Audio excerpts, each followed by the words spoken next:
ready for this? No. Y'all ready for this? I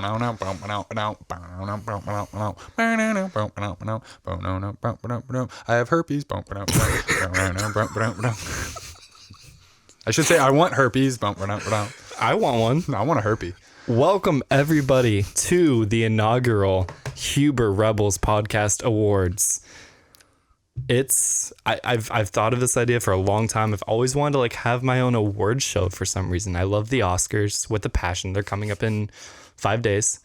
So I wanted us to give our own awards to movies, games, They're coming books, up in music, whatever. They're coming up in Cinco de Mayo's? Yeah. That's how you say Cinco de No, Deos? Cinco de Mayo's. That's how you say 5 days, right? I think so.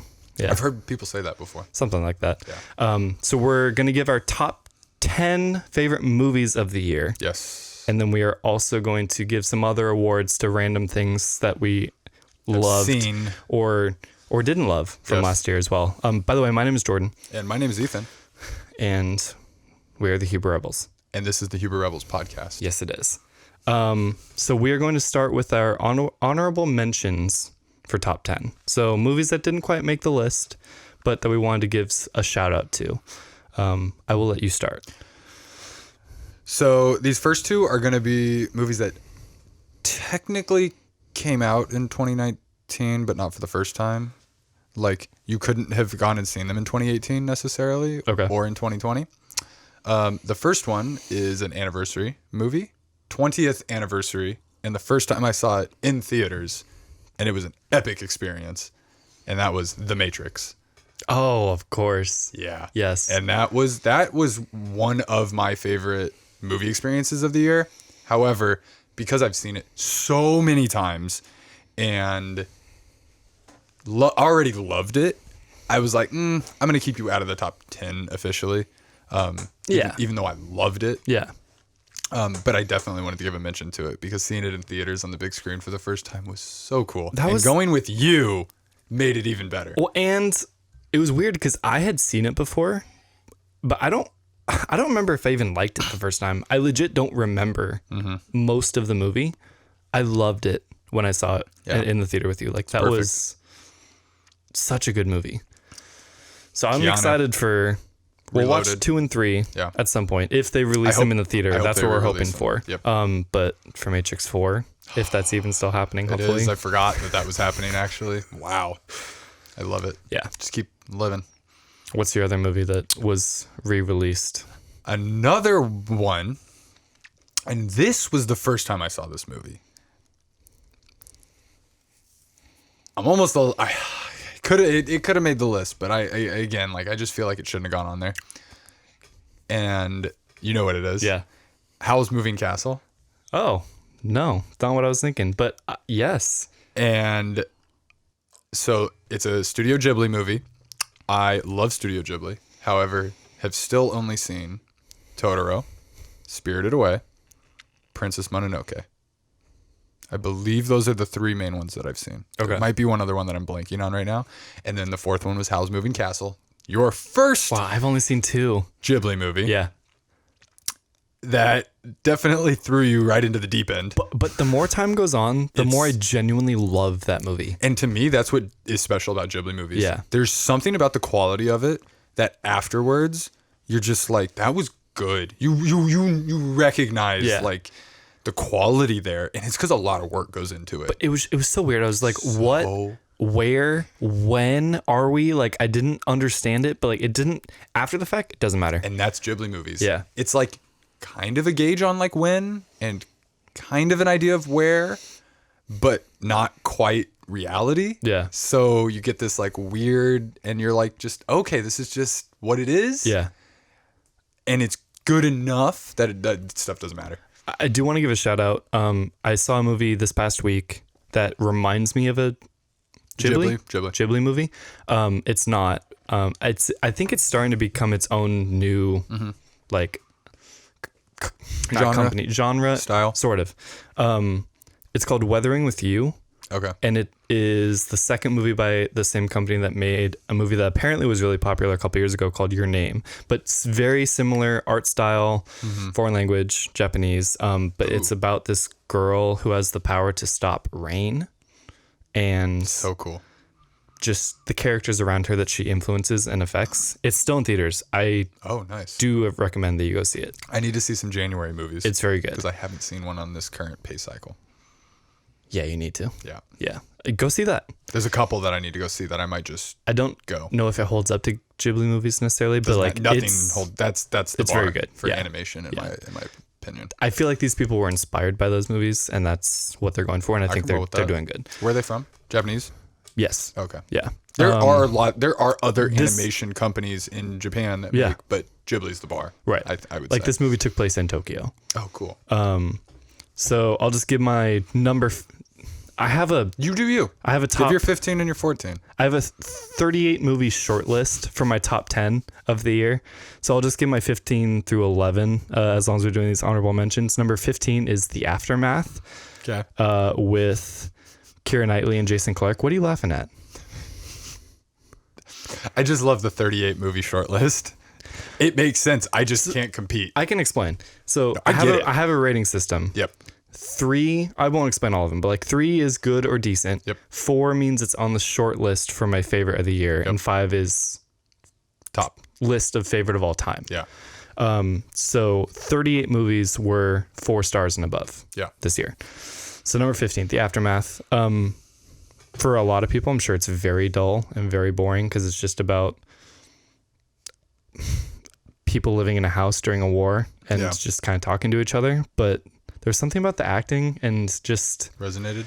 it was really good. I Yeah. enjoyed it. And Jason Clarke, who I genuinely think is a boring actor, is one of my favorites, period. I love him. I don't know why. Anytime I see him in a movie, I'm like, yes, That's I can't great. wait to see him.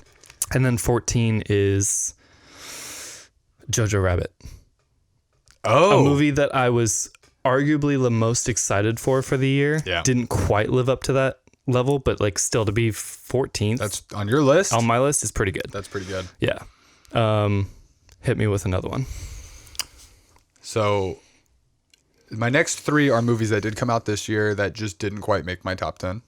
And I'm just going to go 3, 2, 1 Sure. through these. Third is Doctor Sleep. Great movie. Unexpected sequel. Slightly long. And I saw it a second time and it felt twice as yeah, long. I couldn't see that movie a second time. Yeah. But it was still enjoyable and solid. And Ewan, Yeah. there you go. That's all He you was need to know. perfect. I guess 12, I have Captain Marvel, Yep. a solid Marvel movie. Started the year off strong, got us ready for Endgame. I loved Brie Larson. Yep.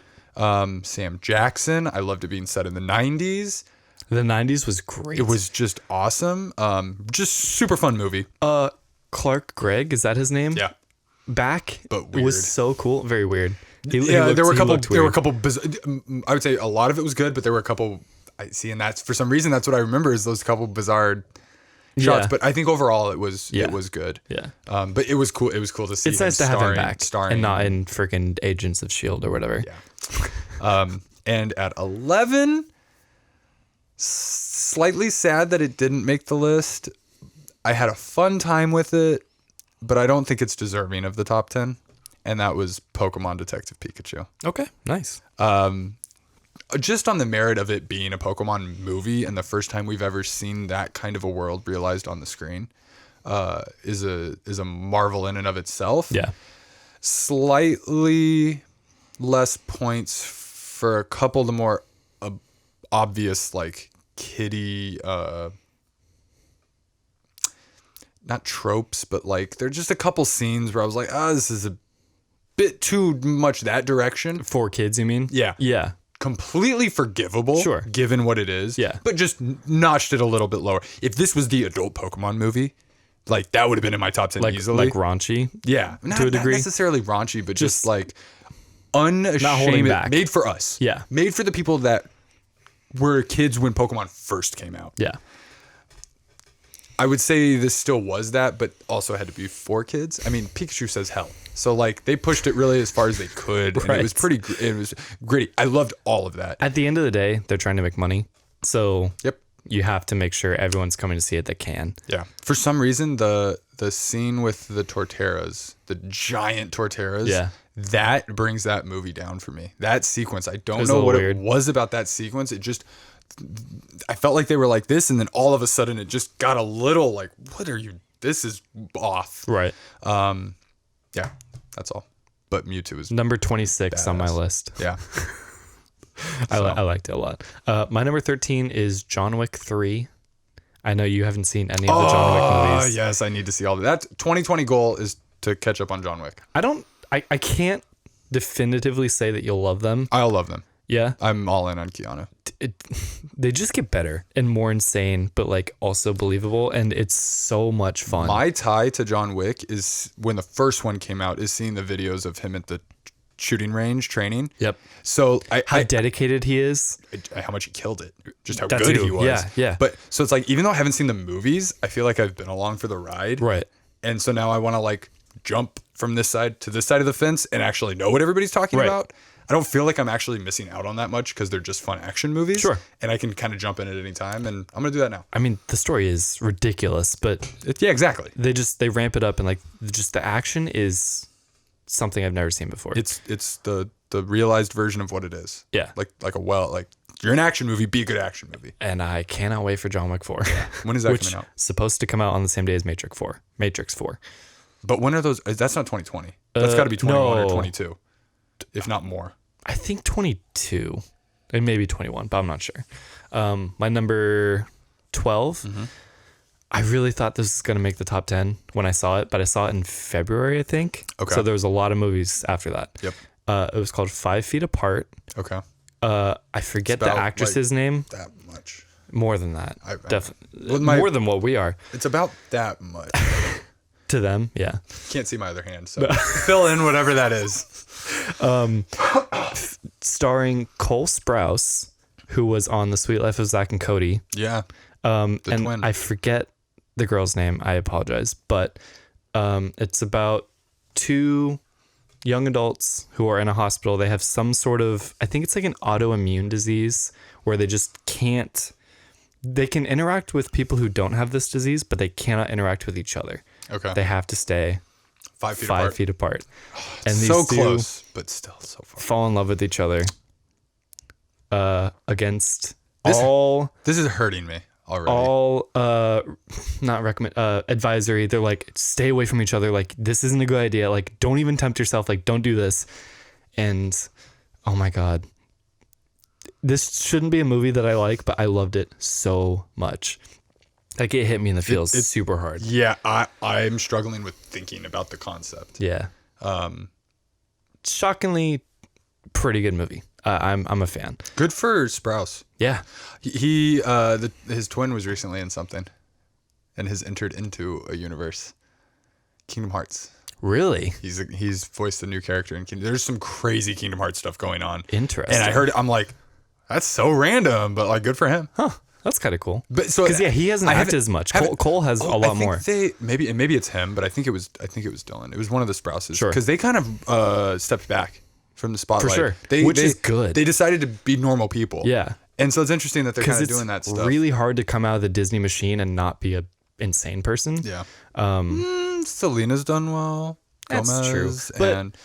But okay, it's to not have controversy in your life or just it's just a lot of spotlight and a lot of, you could go any direction. And sure. Yeah. I feel like they've managed to rein in. I haven't heard anything bad about them. Like, exactly. They're just doing what they want, and that's it. Yeah, No that's scandals a good way, or anything. That's a good way to describe it. And then number 11 is A Beautiful Day in the Neighborhood with Tom Hanks, the Mr. Rogers movie. I need to see that. Have you seen the documentary? I watch dramatized versions and then documentaries. Okay, good. I like to finish with the real thing. Both are fantastic. Yeah, it's been hard to not watch the documentary. Yeah. But once I heard that they were doing this, I was like, that's a good way for me to time it. I'm trying to figure out like which way I personally would rather watch things, like the documentary or the dramatization. But so my reason is I like to see, dramatization is made as like an entertaining movie to a certain degree. And then if it catches me, I want to learn more about what I can actually ground myself in and is real, since some of the stuff you see in the dramatized versions aren't real. Okay. You'd rather get the possibly fake stuff out of the way first instead of watching it and be like, that's not what happened. Yes, because then I'm just like, nope, that's weak. That's weak. Okay, yeah, I get you. Does that make sense? Yeah. That's, I think, and I didn't, that wasn't it just kind of happened over time. Yeah. I think I did that by accident a couple times because I was so interested in it and that I wanted to watch more. Right. And then I was like, oh, I like doing this. And I might not do that for everything, but I have been doing that. No, I thought that works. I think I like that. Because there was like, there was First Man and then Apollo 11. Yeah, like that's a good way to put that. Yeah. You watch First Man and then you're like, it wasn't quite like that. But I'd now watch First Man again. Have you? No, I would. You would, yeah. And be like, oh, that's so cool that they you know what you can appreciate more. Exactly. And then decide if you want to. But with Apollo 11, you don't need First Man. No. Although First Man is more about the people. So I think there's a different reason to watch that. That's our 15. That's our honorable mentions. Honorable mentions. Do you want to give your first award of the inaugural HRPies? So I don't know if you saw my eyes get wide, but you had mentioned favorite series. Yes. And I can't believe I almost forgot it. I can save that. You can do it whenever you want. But it just popped into my head and I remembered what easily my favorite series of the year was. Okay. Easily. Do you want to know? I'm trying to think. Yeah, I do want to know, but I'm trying to think if I can guess it. I can't remember the last time something captured me so much that I had to watch the whole thing. Okay. Hit me with it. Favorite series, Chernobyl. Oh, really? I still have to watch that. Oh. I know. Oh. I know. Be prepared because when you start it, you won't want to stop it. Okay. Yeah, I need to make sure I am watching it at a time give where that yourself allows 6 or 7 hours. Oof, that's never a thing. Maybe you can it's intense, so you might want to break it up into 2 sessions. Yeah. But I don't usually watch relatively dark stuff multiple times. I will watch this again. It's also historical. Sure. Is it on? It's on HBO. Yeah, HBO. Right? Is it HBO? HBO Okay. miniseries. How many episodes was it? Let's say like 6. Hour-ish. Hour-ish. Okay. I might do that in 2 sessions. Excellent. Yeah. Excellent. Yeah. Excellent. Because I just kept hearing people talk about it. So did I. So I'm like, obviously I need to watch this. Yeah. HBO really has come out with a lot of bangers. Like they figured out very recently. They figured out their formula. Yeah. And it's the original formula. So like what Disney Plus needs to do, what Netflix should be doing, that 6-part high quality movie quality series, right, to me is the future of television. That's so. I was having a conversation with my dad, I think last night, where he's like, he doesn't like that. He doesn't like the idea of that. Like he wants to think, if I like this, I want to know it's going to go on indefinitely.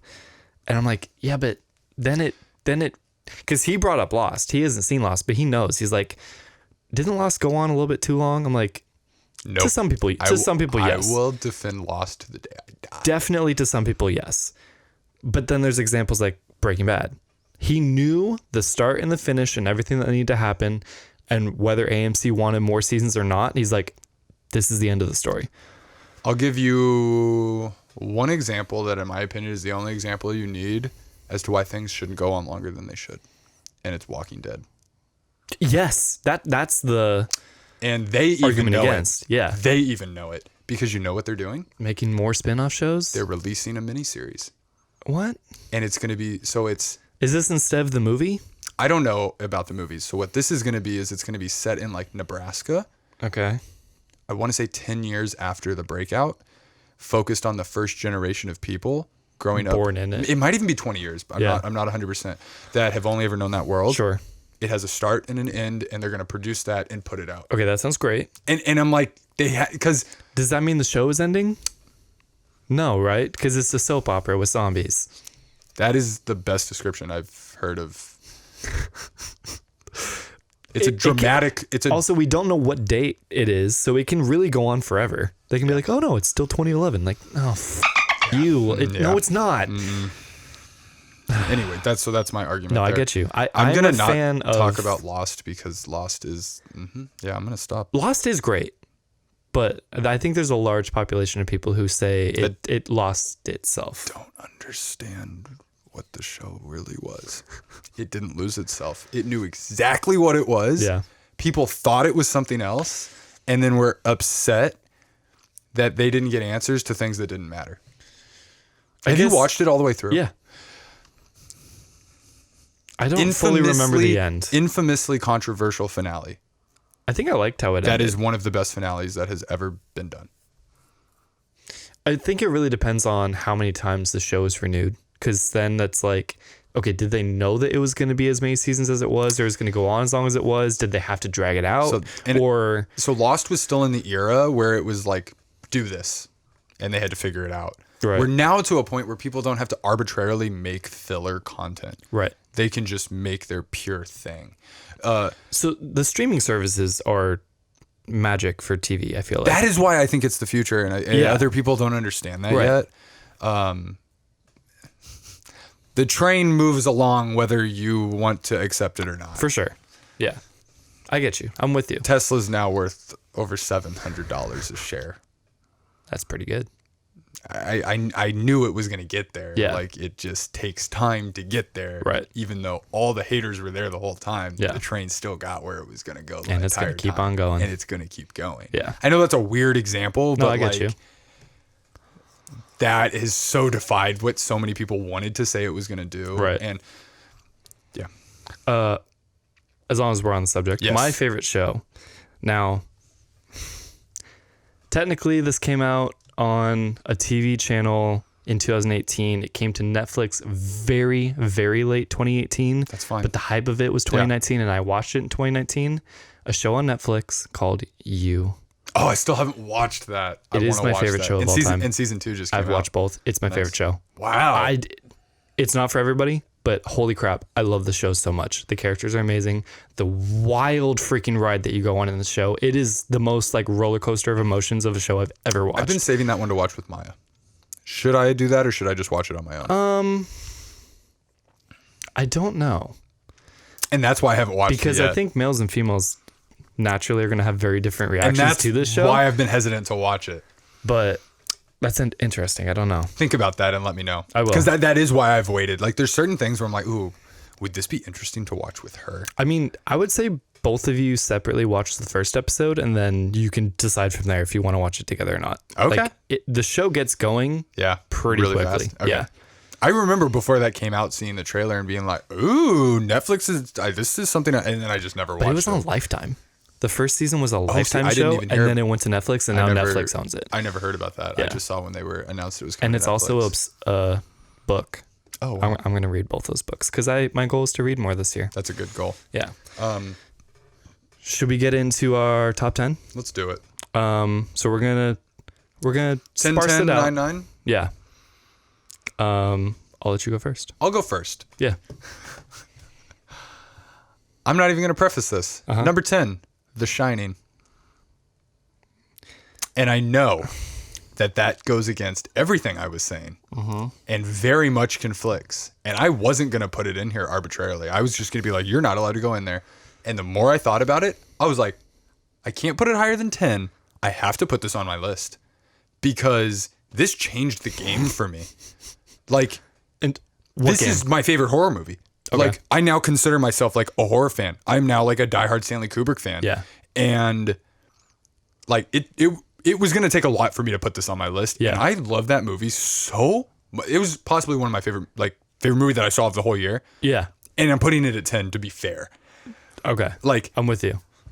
but I have to put it on the list to be on the list because I just want to give this movie credit. Right. I just want to give it credit. Okay. And I was so scared and I know you thought that that's what I was going to say when I said Howl's Moving Castle. Yes, that is. So, and you may be upset that I put this on here. That's okay. But I'm putting it on We're here. doing released in 2019 / watched in 2019. That's okay. Don't think that the 4K version had ever been released. So there's the loophole to it maybe getting on There you here. go. You found my loophole.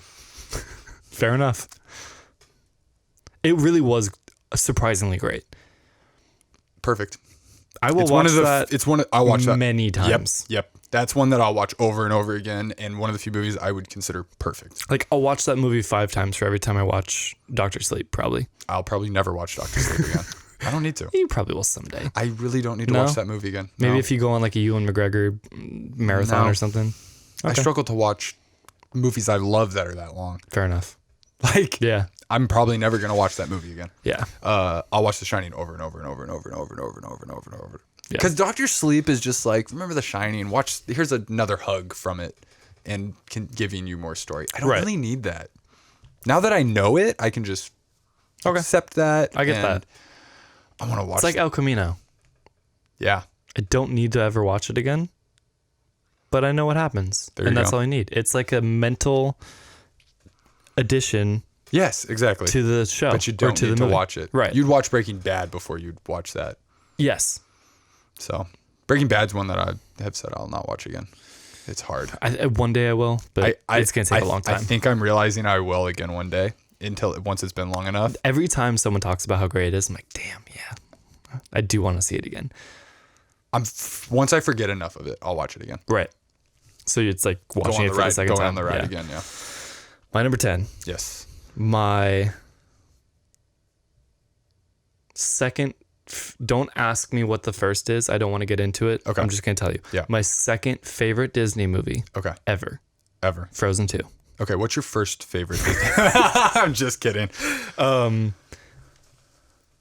knew this movie was going to be good from the trailer, or I definitely had a strong idea that it was going to be good. I really hate that you said that. But it really surpassed my expectations because the music was so good.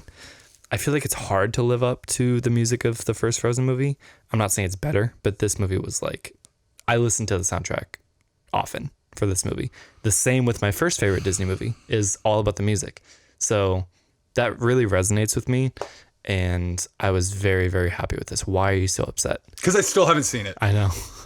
Yeah, you need to see it. Okay, but it's in theaters. I'm going to go see it this week. I can't wait anymore. Why haven't you seen it yet? Because I've been so busy. Yeah. And because Maya's already seen it. She did? Oh yeah. She went with her family, with her nieces and stuff. I'm just gonna go to the theater and see this movie because I want to see it so badly. I'll go with you. No, if you want. I think Okay. I think this Have might. you done it by yourself? I've not. I think this might be the. Do I think it. that might be the first Break the movie that seal. I go Break the seal. that I go watch by myself because I was so. It was one of the movies I was so hyped for. Yeah. That once that like passed. Yeah. It was like You didn't want to be like right behind it. Yeah. But now it's been long enough that I'll be like, I'll go be the one to see it now. This will be my moment, kind of a thing. Yeah, I feel you. Yeah, You wouldn't take your grandma. Maybe. She'll sleep. Yeah, I know. She mentioned no-dos. And I She was mentioned like, what? No-dos. What is that? So apparently it was a thing back in the day that you would take that would like keep you awake. Okay. And I was like, I'm drugging you before every movie we go to now. I want that. Unabashedly, I said that. She's like, I don't even know if it still exists. And I'm like, I'm sure there's something out No there. doze, like dozing? Yeah. Oh, interesting. Yeah. I would like to try that sometime. It's probably just like some random upper drug, but whatever.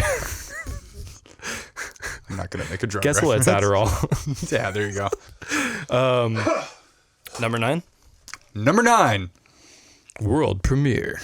There it is. I heard it in my head, but not otherwise. Number 9. Kind of surprised this one made the list. I was conflicted about it, but when I think back to it, I had such a good time with this movie, and it also exceeded my expectations tremendously. Mm-hmm. Aladdin. Yeah. I went and saw that with my mom over the summer. Had such a fun time. And really from start to finish in that movie, I was having a great time. Yeah. Like if I think of that movie, having a great time. Just fun. The guy that got to do Aladdin was perfect. Yeah. And after that first trailer that came out that was still so bad, I was concerned about Will Smith, and he crushed it. I'm realizing he's just kind of good at anything he does. Even in something like Gemini Man, like he's still good, even if everything around him isn't great. He's Will Smith. He's Will Smith. Yeah. Like it's hard for Will Smith to be like, you shouldn't have been in this movie. You Will know? Smith used to be my favorite actor. Yeah. Like, can you imagine anyone else being in Gemini Man? Oh, maybe, but like that would have been better. No. I probably wouldn't have seen it if it was anybody else. Then Right. Like him being in the trailer got me hype because I'm like, Right. oh, Will Right. Smith. He's the reason I probably saw that movie. Exactly. Yeah. Until we saw the like crazy technical stuff that we could have. That we saw for Been that unique, reason. yeah. So My number 9 was Aladdin. Loved the music. I thought they nailed it. Loved the setting, everything. I'm excited. It's on Disney Plus, so I'm gonna watch it again. I haven't watched it again yet. I've watched pieces of it just because I do really, really love that movie. And the music. I've listened to that part of like that version of the soundtrack like multiple times. Disney music is a special thing. Yeah, it really is. My number 9, another Disney movie. Nice. With 2019. We probably should have said at least was 10. the year of Disney. Yeah. Like, yeah. I remember at the beginning, I'm like, holy crap, they have a lot of stuff coming out. yeah. There are, you may try and challenge me on this. I don't think there's any, this is not a musical. I'll just say that. This is not a musical. Star Wars Episode 9. Number 9. I mean, it's 5th on my Star Wars list. Yep. You can listen or watch our podcast from last week where we ranked the Star Wars movies. So it's not going to be my favorite movie of the year necessarily. But I still did really enjoy it. There's stuff in this that is better than anything you see all year in movies. Yeah. Just by default because it's Star Wars. I enjoyed it. It didn't necessarily let me down. So it's high on the list because it's Star Wars. That's it. There you go. Yeah. Let's get into our first award of the night. We have our favorites, our top 10s or whatever, but these are catered awards. No, I just gave an award to Chernobyl. What are you talking about? Damn, we already did. That's right. Yeah. All right. It's okay. Come on, man. Well, actually, movie award. we both are giving opinions. Who gets the award? It's an award from you or from me. Yeah. I like the idea of them having to share the award and it having a slash in the middle. Oh, God, that would suck if it wasn't a symmetrical trophy, too.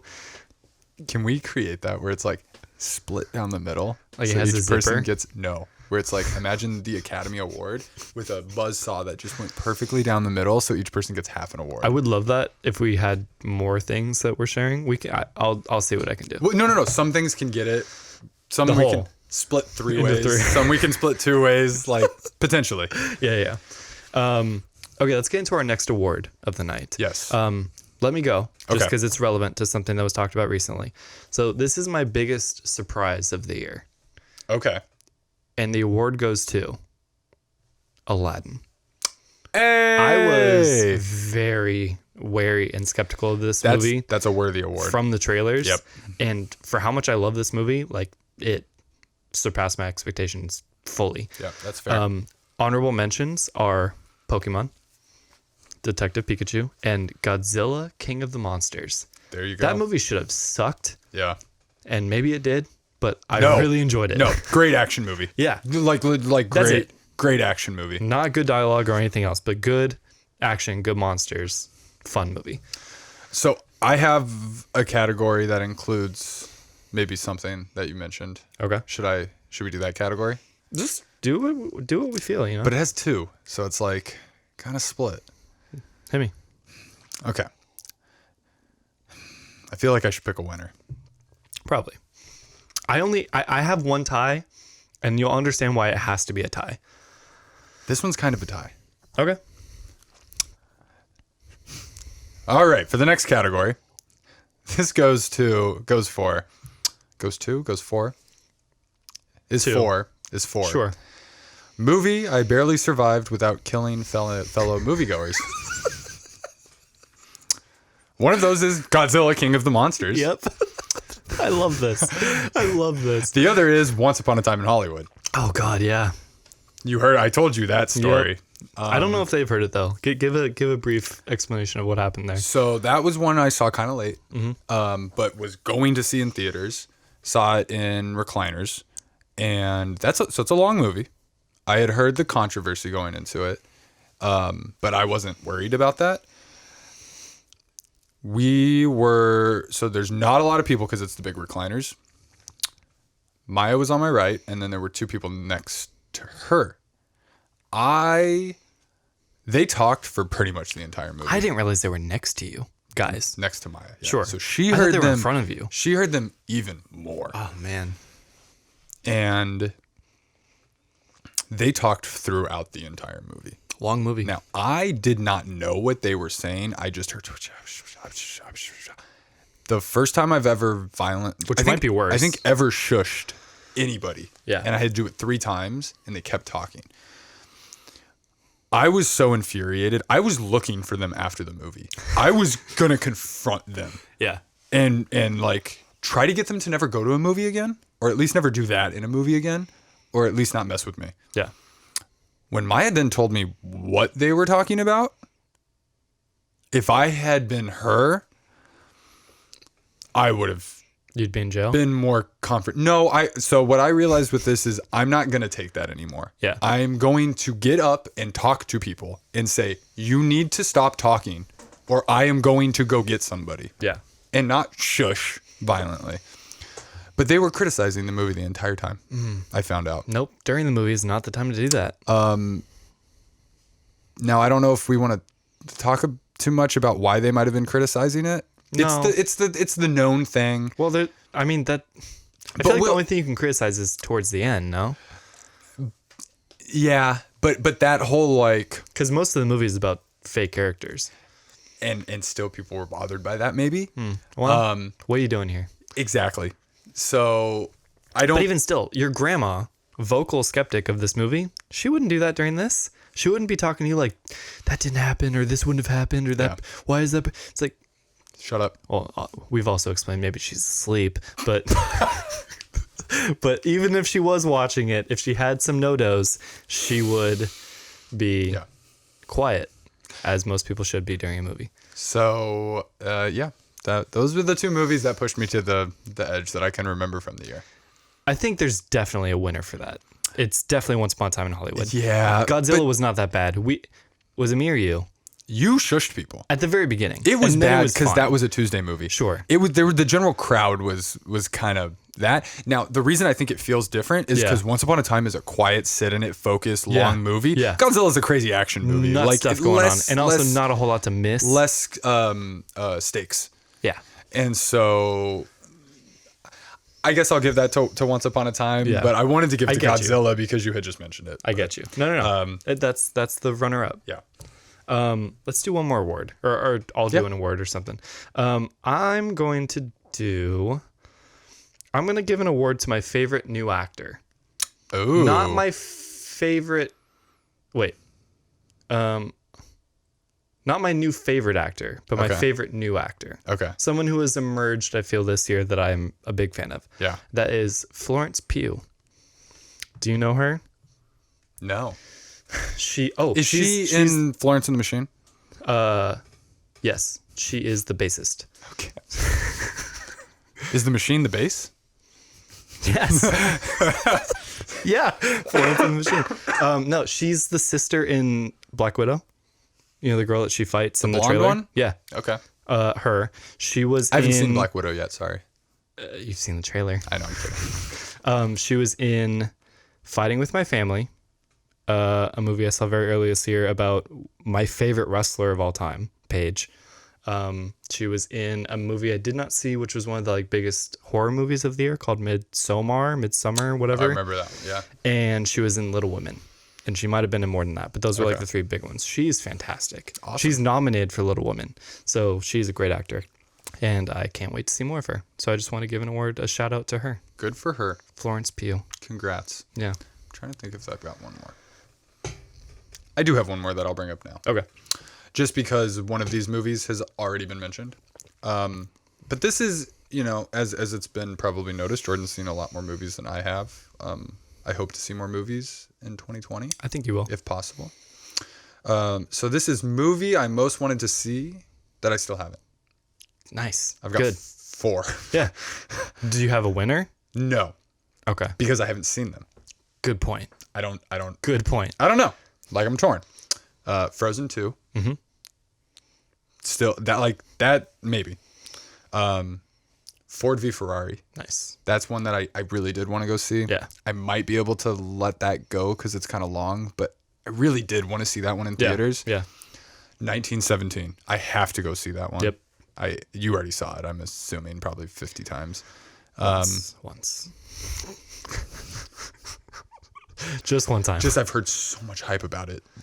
Yeah. And Parasite, which even my grandma, we were talking about it, and she's like, huh. I was like, I don't even want to know one thing. I don't even want to know a hint of anything. And she's like, no. I was like, no. Nope. I don't want to know even your thoughts about anything. I want to go in completely blind. And she was just like, fine. And I'm just like, yeah, no, that is the right call. And with her sometimes, I love her, but I'm still have to be like, shut up. Are you still gonna I know she knows, but like it's hard. She just wants to share. So we're gonna go try to see. That was actually how the no-dos came up. Oh yeah, we were talking about that, and I was like, it's subtitles. Like you'll be reading something, so maybe you'll keep engaged. She's like, that's not a guarantee. Interesting. I was like, okay. I'll. So those are 4 movies that the things I say about that don't know if they're still out. Well, 3 of them are nominated for Oscars and for Best Picture, so they think should they're be out. I might get 1917 lucky. Is like still kind of fresh in its release. This is gonna be a year from now when we're looking at 2020 movies. I'm gonna have seen all of these in early 2019 because early 2020 in early 2020 because in early 2019 I saw Stars Born and On the Basis of Sex. I was shocked how many 2018 Bohemian Rhapsody, Spider-Verse. I thought I saw that in 2018. Apparently saw those in 2019. Yeah, I was looking at my list too. I'm like, why do I feel like those were talked about at the previous Oscars? Yeah.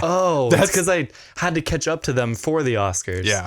So yeah, no, I get you. My goal is to not have to do that next year. Right. Yeah.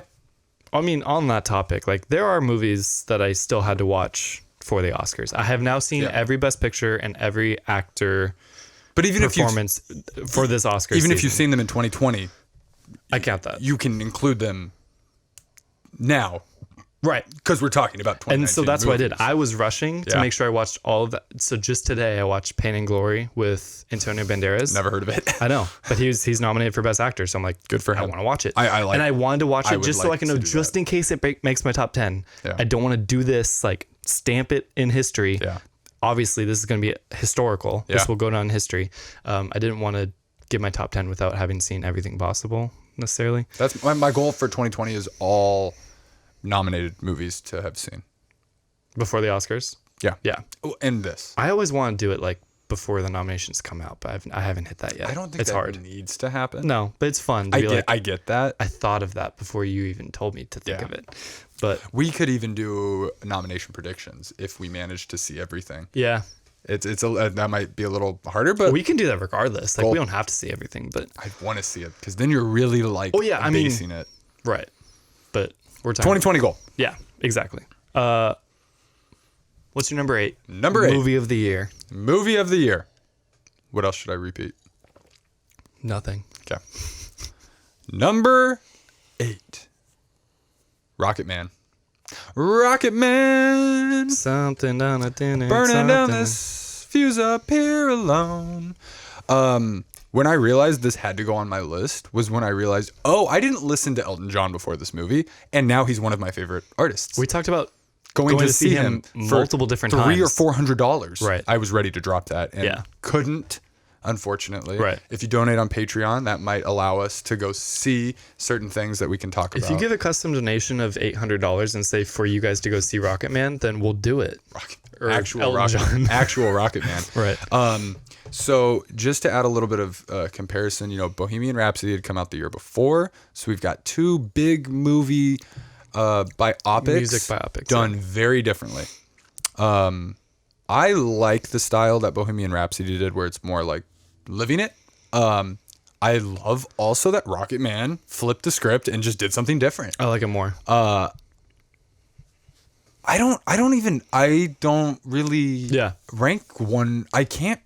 Like I'm torn. I legit don't know how to rank one or the other over each other. I was happier with this one. I'm definitely. There was something about Bohemian Rhapsody that left me wanting more. I loved it. Yeah. However, the after and hearing that like a lot of it was off, and then if I look at like I got more into Queen and learned a bit more about Queen. I did not start listening to them like I started listening to Elton John. Right. And he is now one of my favorite artists. Like, not just I got hyped after the movie. Like, I will put him on and listen to him. And what you said where they kind of flipped the script, they made the movie sort of like fantastical, like dream sequences and all this like weird stuff. How did they describe it? It was they had a way they described it I don't remember. I'm gonna look that up. Keep going. But it made it so that like even if something didn't necessarily happen that way, like you can say, yeah, like this movie's not 100% recreation of what happened. Yep. Like we just wanted to kind of make a fun telling of this guy's life, and obviously he signed off on it too. Like he was involved in it, right? And Taron Egerton Killed it in terms of, I mean, because he worked with Elton John, right? And you know, granted, they didn't have that opportunity. I really want to know how they referred to this movie. While you're looking for that, I have one other thing about this movie. Yes. So it's nominated for Best Song at the Oscars. I'm Still Standing. I did not realize wasn't an Elton John song before. It plays at work, and I hear it almost every day, and I know it's Elton John. So when it was nominated for Best Song, I'm like, that's weird. They wrote that freaking song for this movie. Which performed by I'm Still Standing. I'm still standing after all these That's years. not a new song. Yeah, it is. I looked it up. Hold on. Is that not the one that's nominated? I don't know, but I'm Still Standing came out in '83. Hold on. Maybe that's not the one. So sorry, not to rain on that. But There's some song based on a true fantasy. That's good. Is that what it was? That sounds right. Because I remember it was always. I'm sorry. That's not the song. Okay. I'm Gonna Love Me Again. Yeah, that one doesn't I'm sound. gonna love me again. I think it's performed at the end. Yeah, that sounds right. I'm sorry. I completely messed that up. But this song I also hear at work, and I know it's Elton John. I also thought this song was just something in history. Like I thought this was an Elton John song, but no, it's brand new this year. A new Elton John song nominated for the Oscars. And that's cool that they can do that. They can take a movie, get Elton John to make a new song for it, and make it something I thought has always existed. I love it. But yeah, good movie. Yeah, really loved that one. My number 8 is How to Train Your Dragon 3. I knew that had to make it on there. What do I always say about these movies? That they're your favorite animated movies. 100%, hands down. Nothing will beat it. They make me cry every single time. All 3 of them. They're great. I think everybody wants a Toothless. A Toothless. I think this might be the last movie. I'm sure they could make more. I think they said this was the end. But if it is the end, like they did it perfectly. That's what it is. I think the world is such that they could make another one. Yeah. But this story has come to a close. And I'm okay with that. Yeah. Yeah. They could theoretically make another dragon adventure of I don't know the names. The characters? The main guy. Hiccup's son or Sure. kids, Yeah. and Toothless's kids in the future. Right. But like these movies are about Hiccup and Toothless. So like maybe let's just leave it like that. But also they've created what I'm torn with Did you these see is it? like yeah. Okay. They've created this universe that's so good that Yeah. like you just walk away and leave it. That's where I'm like. But they have the shows that I've never tried watching on Netflix or whatever. So Maya's niece. Yeah. These are her movies. She's got her own little Toothless. We went with her to see it, which was fun. Yeah. She's watched all the Netflix, like all of that stuff, which I understand. it's for kids, right? Yeah. Like so like yeah, I have it saved on my list, but I don't know. I if think I'll I will ever watch it just because I love these characters so much. But I think it could go both ways. They could make another one and also not make another one, and If like 10 years from now That's they when made it would another be. one, I will lose my mind. when you have a kid, Yeah. like Oh that's my God. that's the kind of like just based on like us growing up and stuff like they'll never make it. Oh my God, they're making another one of these. And my kid's like, what are you freaking out about? I'm like, let me tell you a story. yeah, exactly. That's awesome. I can't wait for that. That was your number 8. That's my number 8. What's your number 7? My number 7, Toy Story 4. So when 10 years from now they make Toy Story 5, which they're not going to make and don't need to make, but could make, Right. and I take my kids to go see it. Right. No, but Toy Story 4. We've got a nice little history with this one. Mm-hmm. I would say that you were very, very, very skeptical. For sure. And how would you describe my attitude beforehand? 100% Because I was very clear about like, trusting. yeah. Yeah. So I was just kind of like, I don't know. Whatever. But it's going to be good. It's Yeah. Toy Story. They Yeah. wouldn't make another one if it wasn't going to be what we expect. Correct. And you were like, Toy Story 3, and not just you, a lot of people are like Toy Story 3 is the perfect ending. And I don't know if I necessarily thought it was going to be bad, but I'm like, oh, don't. You're like, opening the door for it to not be perfect. correct. And that's Because to that point, I thought it was. And that's scary Right. when you're like potentially could tarnish something from a 10 to a 9.9 Right. or a 9.8 even. Right. And I'm just like, maybe, but let's see. And I was confident, and it wasn't at all what I was expecting. But that's like, I don't think I could ever predict what they're going to do for a Toy Story movie. Right. I'll actually take back what I said. From the trailers, I was actually like, oh, God, I don't know. And this might not be great. I didn't watch the trailers Yeah. because I didn't want to be influenced by that. But everything I didn't like about the trailers, I loved when I saw the movie. And that is really interesting, I think. Yeah. Because that's an actual like redemption for something you thought would be bad. And that's the best. Like, I love that directly. feeling when that happens. It happens a few times a year when you expect something to be bad and they completely flip the script on you and you're like, oh, wow, how did you do that to me? Because I had the door closed on you and you... Those really, I was just thinking, I was like, when a game is like that, when you don't think a game is going to be good and then everybody's like, oh my God, no, this is good, everybody needs to play this. And then the hype builds and everybody has to play a game.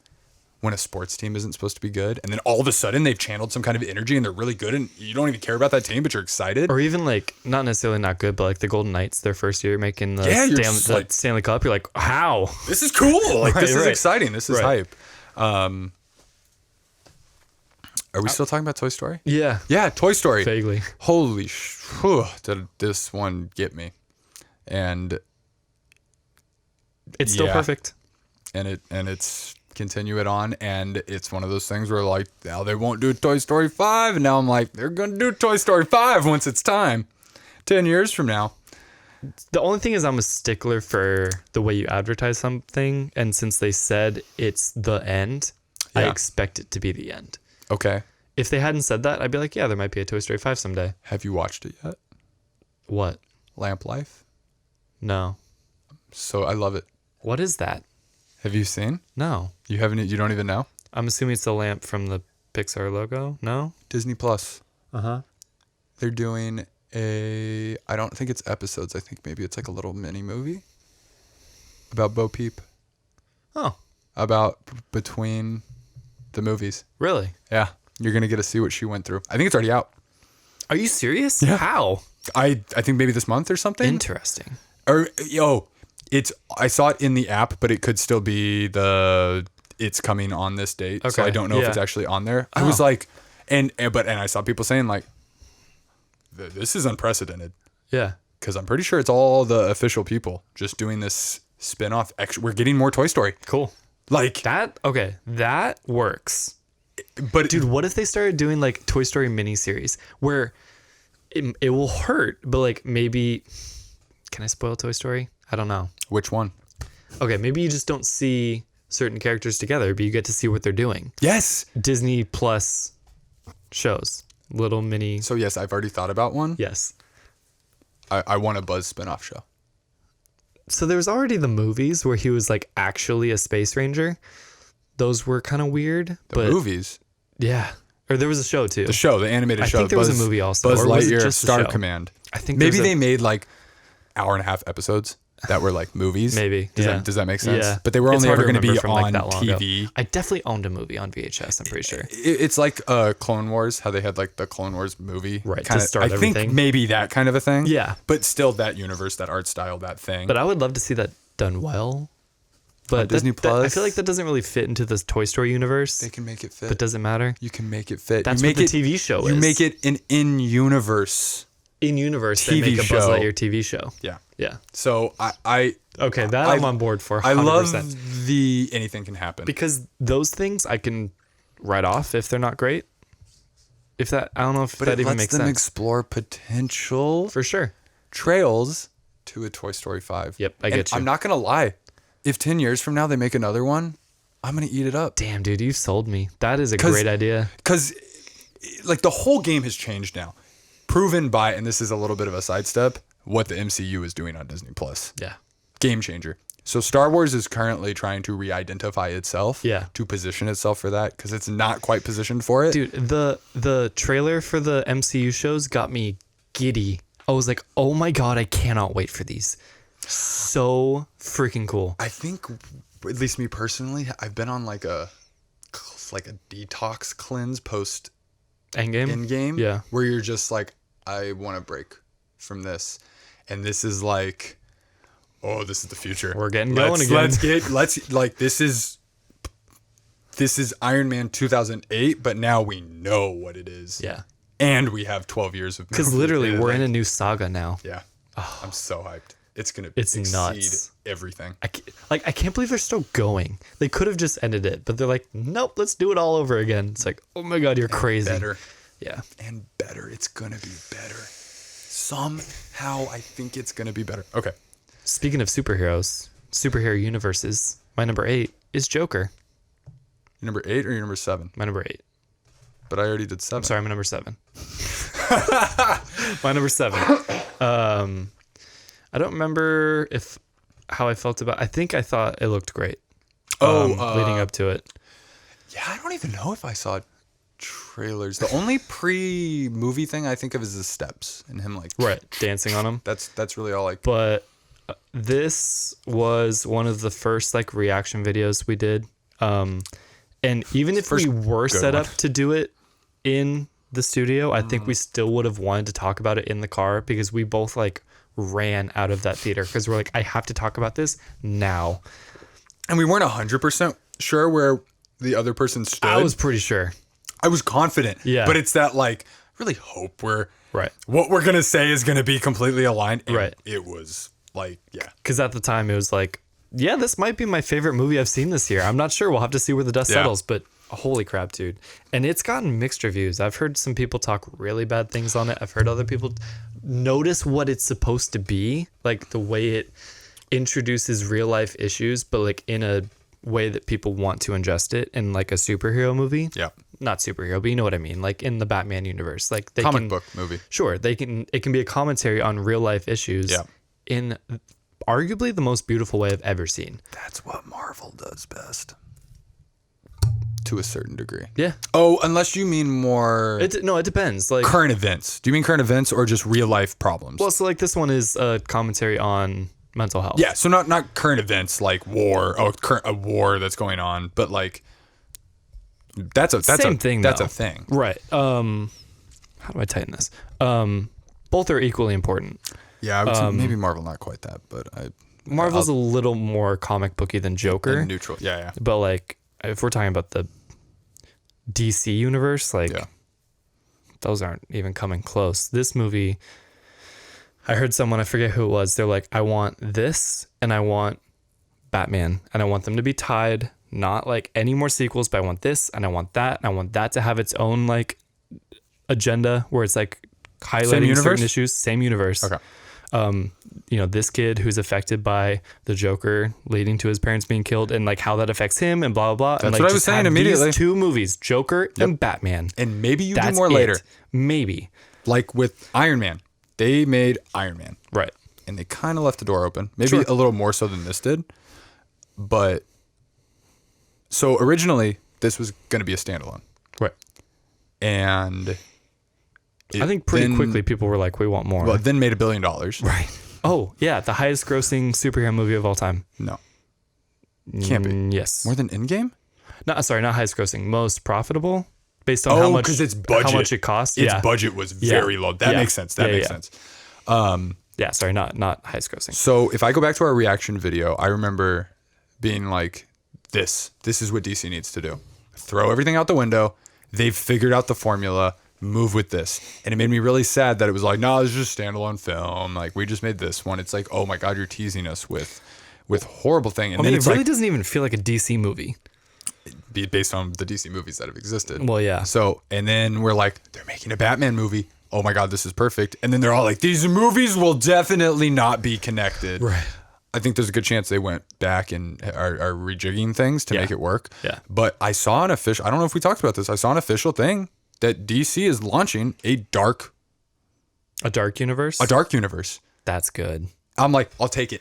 I'll take it. 100%. Because then do your other thing And then maybe that can die eventually and this can take over. Or maybe they both have to exist because you can't, kids need to go see those and adults need to see these. But I'll take 2. I just realized Harley Quinn comes out in like 8 days. What? That the movie in the bad universe. Yeah. I hope the new Suicide Squad movie is in this dark universe, but I know it's not going to be. It's a sequel. It's not. Oh, it's not? No. It's called The Suicide Squad. It's a Maybe. reboot. It's a Maybe. they're doing it differently. Maybe. Some of the same actors, but Maybe. I think it's considered a reboot. Maybe they can do it. I hope. Because the thing is like, and with a lot of Marvel movies is they don't, the DNA of the movie doesn't need to be connected.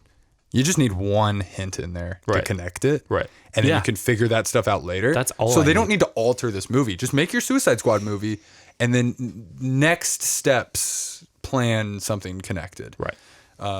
But the fact that Joker is now launching a dark universe. Yeah. I'm so in.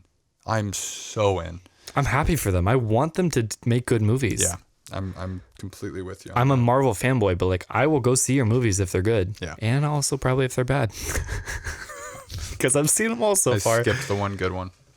Yeah. Aquaman. Yeah. I didn't realize that came out in 2018. I was gonna make one of my awards, Yeah. but it I'm didn't. okay that I didn't see it at the same time. It was gonna win most surprising.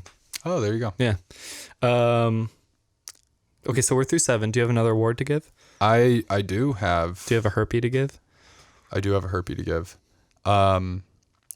So this one goes for my favorite movie that came out 20 years before 2019. Okay. Yeah. In the year 1999. Just because I'm into this movie right now and I want to give it an award for no reason. The Phantom Menace. Okay. Yeah. Came out 20 years ago. Shout out. I'm into it. Honorable mention to The Matrix, which also apparently had its 20th anniversary last year. Interesting. Yeah, I realized that as I was going through. I was like, I should probably mention this one, but Yeah. yeah, That's the runner up. there you go. I like it. That's all it is. That is what a HRPie should be. Yes. Best movie. That should be a yearly thing. Best movie that came out 20 years ago. There we go. I like it. Just to honor what came before. Yeah. Let me see. I'm going to do best movie that I never want to see again. Do you think you know what this might be? My winner might be. No. I'm going to give this award to I have one, though, now that after I was talking. The Lighthouse. After letting this movie manifest with me, it is a good movie. Well made, Don't say too much about it. beautifully acted, even kind of like beautifully shot. Like there's some cool looking things, but it's hard to watch. Yes. I think that was why we were so... Yeah. Like, I felt not great. I wanted to leave this theater just as quickly as I wanted to leave the Joker theater for very different reasons. For very different reasons, but you're right. As the days passed. Yeah. I also, like... I was at work, and I was telling Brandon, I was like... Oh, this movie. And then I described the whole thing. He's like, that sounds kind of good. Right. And You're I'm like, damn it. No, and I was like, yeah, shit, I really enjoyed talking about it. Like, Yeah. as I'm realizing, like, this was good, but it's hard to watch. So Yeah. I think that award is very appropriate. Yeah. It's, can I add to that? Hold on. Wait. Just an honorable mention. Oh, for this one, that you never want to see again. The Beach Bum. Ooh, okay. Matthew McConaughey. He plays this rich, good for nothing, liked by everything, crazy like druggy, alcoholic, roaming through Miami, literally doing So Matthew McConaughey. sleeping on the street, like even though he has a mansion. He's just a roamer. And Sounds kind of awesome. But like everyone kind of, yeah. It was good. I liked it, but like it's 'Cause it's you're also almost going- so gritty Yeah. and gross. Also, I hate Miami. That I don't want to watch it again. But I'm fascinated by that concept. yeah, Because it's almost like I have everything, but like, but I don't care about anything. but it's like the freedom to go be a bum. Yeah, Just yeah, because it's not so great when you don't have a choice. for sure. So that's very interesting. I kind of I like that they made that movie. Would you recommend me watching it even for one time? Yeah, it's an entertaining watch. Okay. It's not a repeatable movie, I don't think. Like, it's one and done. You're good. For me, movies that I don't want to watch again are movies where I don't want to be in that and feel that, right? It made me feel a little gross. Which is why I don't want to watch Breaking Bad again. Or that has been my reason. Is like, Right. oh, that's a hard place to go put yourself. Right. Because even when you're not actively watching the show, when you're watching like weeks, like, oh, over these weeks I was watching that show. You're kind of, it's in your head. Oh, yeah. And you're vibing with that. Because you're looking forward to the next episode. And it's always constant in your brain. So it's like right now, I'm so hyped because that next thing I'm doing is playing Star Wars Fallen Order. Yeah. And so I'm like, I am so in Star Wars and thinking about it, and it's good and rewarding that I'm like, sometimes I do that and then I don't finish it because I don't want to get out of that. Right. But Beach Bum, I'll remember that one. Yeah. I would recommend it, but I get that. I wouldn't totally get that. I wouldn't prescribe multiple watches of it. So wasn't expecting this movie to come home with all these awards after today. Yeah. I have another award to give out. Yeah. Favorite movie with mermaid sex. Nice. Also to The Lighthouse. There are no runner-ups here. No. This is a sole award to The Lighthouse and Robert Pattinson in particular. I will say, unfortunately, that the only thing I was told about this movie beforehand was not even the context. I thought you told me not to say too much, though. Or that it had, because I had an award that I was going to give out and I wanted to reference that. Gotcha, and I didn't want you to mention that. And then, and the person told me mermaid sex. So when I sat down for that movie and had no idea what was going on the entire time, all I was waiting for every single second was mermaid sex. And I thought that was the entire plot of the movie. I promise you get mermaid sex. It's not the entire movie. Don't worry about it. No. Don't worry about it. Don't even think about it. Like, it's such a minor thing. Yeah. But award for that goes to The Lighthouse. Interesting. I was thinking of an award for best trailer of 2019, but I was struggling to remember some, so I looked up some people's lists. I have a winner right now. Hold on. But I'll wait for you. A lot of the lists I saw, number one was The Lighthouse. I'm like, I never saw that trailer. There was a trailer. Okay. But I'm assuming there might have been some allusion to mermaid sex in the trailer, because that's maybe why that person knew that when they told you before. Have they seen it? They talked to somebody who saw it, and that person told them that, so he passed that along. Well, still, maybe there's mermaid sex in the trailer. I don't know. Yeah. But apparently it was a good trailer. But I literally knew zero going into that movie. Which was... And I'm happy with that. What was your favorite trailer of 2019? Lion King. Yeah. And I didn't see it. Yeah, that trailer made me feel something. Oh, yeah. Goosebumps. Yeah. I might have teared up, but I don't know if I did. I don't remember. I didn't see it. And I might not see it ever, because that trailer is my memory of that movie. And the belief, like, oh my God, this is going to be so epic. This is Lion King. Yeah. And the music. That trailer was so hype. It really was. Like, it was just sitting in theater, hearing that and seeing that on the big screen. Just that is what got me. Yeah. It's something you never really thought you would see. But yeah. Let me get into my next award, biggest disappointment of the year. There you go. And the award goes to Ad Astra. It was on my top 10 at the beginning of the year for anticipation. Brad Pitt, space, the name was cool. Yeah. I think I knew what it meant too before I even looked up. It means like to the stars or something like that. Like, it's so cool. Wasn't it Ad Astra to the stars? I think I saw that. Maybe. Like, not in like marketing. Right. I feel like right. They did that. But I didn't know anything about it, obviously, until the trailer came out. And even still, I was in. I'm like, this looks really cool. The music was really good for the trailer. I'm like, this is going to be a sick movie. And it was kind of boring. And the culmination of everything that happened just really disappointed me. But not a bad movie necessarily. This isn't my least favorite movie of the year, but probably the one that let me down the most from where it was. Yeah. Honorable mentions are Maleficent 2. Oh, yeah. Missed that one. Terminator Dark Fate. And The Lion King. I wasn't excited for Terminator, so it didn't disappoint me. That trailer got me hyped. Weirdly enough, I know you saw it 50 times, which I think grinded on you. But there was always something when I first saw about the music where I was like, oh, this. It was just the precedent of it, where like they're like, James Cameron's back. Oh no, they're like, I don't like that. Forget the other movies. Yeah. This is the third movie that should have been. I'm like, oh, it's gonna be good. They had an opportunity, and it was not good. I don't think. Some people really liked it. Sure, I wasn't. I'm happy for them. I wasn't a huge fan either. So I'm with you on that. Yeah. What's your number 6? Sixth favorite movie of the year. 2019. Favorite movie of the year. The Peanut Butter Falcon. This is one of the best movies I saw this year. Yeah. But it does come in at number 6.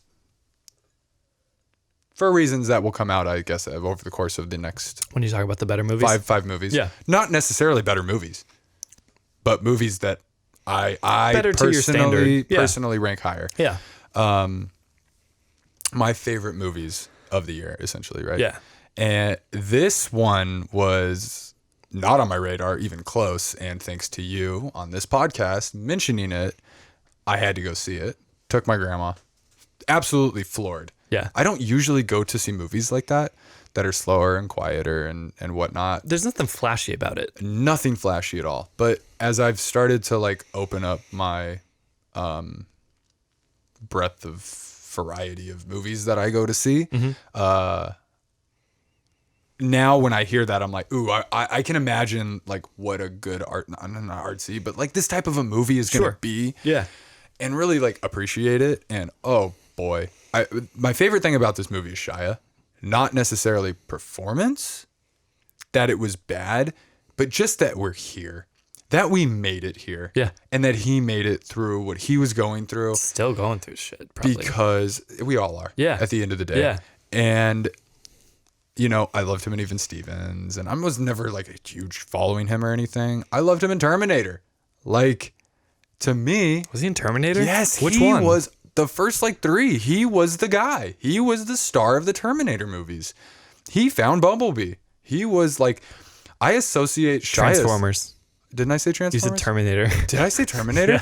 Oh my God, Transformers, because we were just talking about Terminator. Yeah. Oh, that kills me. I'm like, Bumblebee was in Terminator. Like for a second, that made sense. I'm that like, would be hold on. Weirdest crossover. Yeah. Transformers Dark Fate. Dark of the Moon, you mean? Dark of the Moon Fate. Yes. Fate of the Dark He Moon. was good in Transformers. And then he got a little bit older and things dropped off. But it always made me so sad because I loved everything he was in for the most part. He's a really good actor. Such a good actor. Very dedicated to it too. And you feel it. Yeah. You can feel it and you can see it. And it really came across in this movie as genuine, and I have nothing but good things to say about Such this. a feel-good movie. Nothing but good things to say about this movie, and recommended it to every single person I saw. Yeah. Whether they watch movies or not, I literally, for about a week, was like, have you seen the Peanut Butter Falcon? You should go watch the Peanut Butter Falcon. Have you seen the Peanut Butter Falcon? You should go watch Peanut Butter Falcon. And I got many people to go watch it. Because I imagine a lot of people wouldn't have heard about it. Because I knew it was so off people's radars. Right. I did the extra effort to do that. Yeah, that's good. So thank you. You're welcome. For getting it not even into my top 5. And I say that because it makes me sad that it's not in my top 5. But I know. It's really like no discredit to it. It's one of my favorite movies of the year. Yeah. There were some movies where I'm like, wow, you're really only there? Because at the point, I'm like, this is the best. When I saw it, I was like, best movie I've seen this year. But then you start thinking about everything and how you feel. Things shake out in different ways over time. Like, that came out of nowhere. I loved it. And like, hype is a factor. For sure. My number 6 is Parasite. Now, let me tell you the entire plot, especially the end. No, I won't tell you anything because I didn't know a single thing, and that is the only way to see this movie. And I think that's fair to them too if they haven't seen it. Anything about this movie, and trust me, 99% of you will enjoy it. Yeah. The acting is phenomenal. The writing is so creative and so fun and so wild. It's just, oh my God. It's so good. Beautifully shot. Yeah. There are stunning visuals in this movie. I love visuals. I'm a visual person. Yeah, I can't say much more. But Parasite, nominated for Best Picture, if it won, I would not be upset. There we go. And I gotta go see it. I have how many days? 5 days? Oscars are Sunday. Sunday? Yeah. Okay. Number 5. I know that was quick. Yeah. Go for it. But I think that's appropriate for Parasite just based on everything I've heard. Oh, shit. That's okay. Yeah, go. I transcribed too, but that's okay. I'm going to keep it that way. Go. Number 5? Yep. Really? I mixed it up in my head, but that's fine. This is the way it is. Nope. Number 6 is Parasite. Number 5 will be what was previously number 6. It's okay. Okay. It's fine. Number 5. Yeah. Once Upon a Time in Hollywood. Nice. Again, Didn't make my list. very much like Peanut Butter Falcon. Yeah. One of my favorite movies of the year. I don't have anything bad to say about this. Nope. I kind of get other people's complaints. Oh, I meant, yeah. So I get other people's complaints. Yeah. It was slow. I think you chalk that up to expectations. I went into this movie pretty much fully expecting to get what I got. Mm-hmm. I sat down. I got comfortable. And I'm just like, give it to me. Wash over me. Whatever you are. Yeah. Let me live in this. Yep. For however long it's going to be, whatever it is. And it delivered 100%. 100% and some. Yeah. 100%, and then it got to 200% at the end. Damn. Because I was nervous. Uh-huh. I was like, I'm enjoying this, but I'm so scared for the end. And I don't watch Tarantino movies. Yeah. I haven't watched a lot of Tarantino movies. Sure. You've seen some. Another 2020 goal is to watch all Tarantino movies. Maybe not everyone, but all the big ones. Tarantino and Kubrick, or do you want to just pick one? Did I say? I didn't say all Kubrick movies. No, I know. this year. But like, I feel like that's a goal that we both kind of share too. Like, I want to see all of his movies. Well, We've I want to seen a see few of them both now, of like, all of their movies eventually. right. But 2020 is Tarantino. Like, because I need to see Django. I need to see Inglourious Bastards. I need to see Reservoir Dogs. Kill Bill I'm mixed on, but I'll probably watch it. And then But I'm going to start, I got to start getting through that list. Hateful Eight. there's one other one that's someo's name that I always forget, that Jackie Brown. Jackie, that's the first one. I think it's the first one, possibly. yeah. I think that's the first one. Yeah. No. Third. I Third. think Reservoir Dogs is first, then Pulp Fiction, then Jackie Brown. Possibly. I'll know this eventually. Minutia. But Once Upon a Time in Hollywood, I already loved Leo. I love him even more now. Brad Pitt is one of my favorite actors. I love Margot Robbie. I always forget she's in this movie. She's not in it very much. Because she's not in it very much, Yeah. but she was perfect. Uh-huh. She was absolutely Perfect amount of her. For her. I would take more of her, but what she did was what she did was great. And I will watch this one again. This is a 3-hour movie I will watch again, partially because it's LA. Yeah. And I love seeing that old, because we live here and whatnot, and seeing that old time. And the ending is just, I want to watch it again now knowing the ending. Yeah. And not being like afraid of the end. Right. It's also one that not a lot of people are going to put in the time. I talked to some people from work, and it was interesting to get most of them were like, no, couldn't even get through it. However, they were at home, and I could totally see you sitting down to watch a movie at home. Sure. You put it on and you're like, nah. It's so much easier to pause. Well, you can't pause in the movie it's theater. easier to just get up and walk away. Right. And put something else on and Or be like, be distracted. I don't want to do this right now. Right. Going and sitting in a movie theater, and like, you've paid money to sit down and be engaged with this amount of time. You've dedicated the time, so you're going to soak it in. Right. And that's why, like, that's with certain movies I'm really trying to focus. And you feel this way even though on people that. were talking during the entire thing. Oh yeah. And it's amazing that I was able to, I hate that it did pull me out a couple times, but I was able to stay in the movie for the most part. Yeah. But yeah, amazing performances. I'm rooting for these guys to win some awards. Yeah. So. My new number 5, and that's okay because I really love this movie. I think I feel good about this. Okay. Yeah. My new number 5 It's meant to be. is Ready or Not. That's a 2019 movie? Yeah. See, I didn't see it in theaters. Right. So you can't tell when it was. I was thinking about that when I did just real quick. I was like, oh, I hope I didn't miss other 2019 movies that I saw in 2019. Right. Yeah, If I can recommend an app to you, it's called Letterboxd. You can like log the movies you see. To me? Anybody. Oh, okay. and you can like put specific tags on them so you can like filter things. Good way of like keeping track of the movies you see and like stuff like that. Could help for next year. That it helped me tremendously for this. This year. What? This year. What? Not next year. It could help you for next year's herpes. There you go. In 2021. Ready or Not, my number 5 favorite movie of the year. Samara Weaving. Yes. Someone Margot Robbie. I had never heard of. Killed it as this like terrified. You know why I laughed? Yeah, I do. I do. Yeah. Let me just give you the brief premise. So she's marrying this rich guy. His family owns a game company, like a board game company. Very rich, and they're very like Maximum old rich. School. Yeah, mansion galore. Old money, maximum rich. Very old money, and they have this ritual of whenever someone marries into the family, they play a game. It's random what game you pick. There's a box. There's a box. And there's one particular game. You could probably figure out which one. But if you pick that game, you're hunted and killed. The new member to the family is hunted and killed by the time the sun comes up. And that's all this movie's about. And it was such a fun adventure.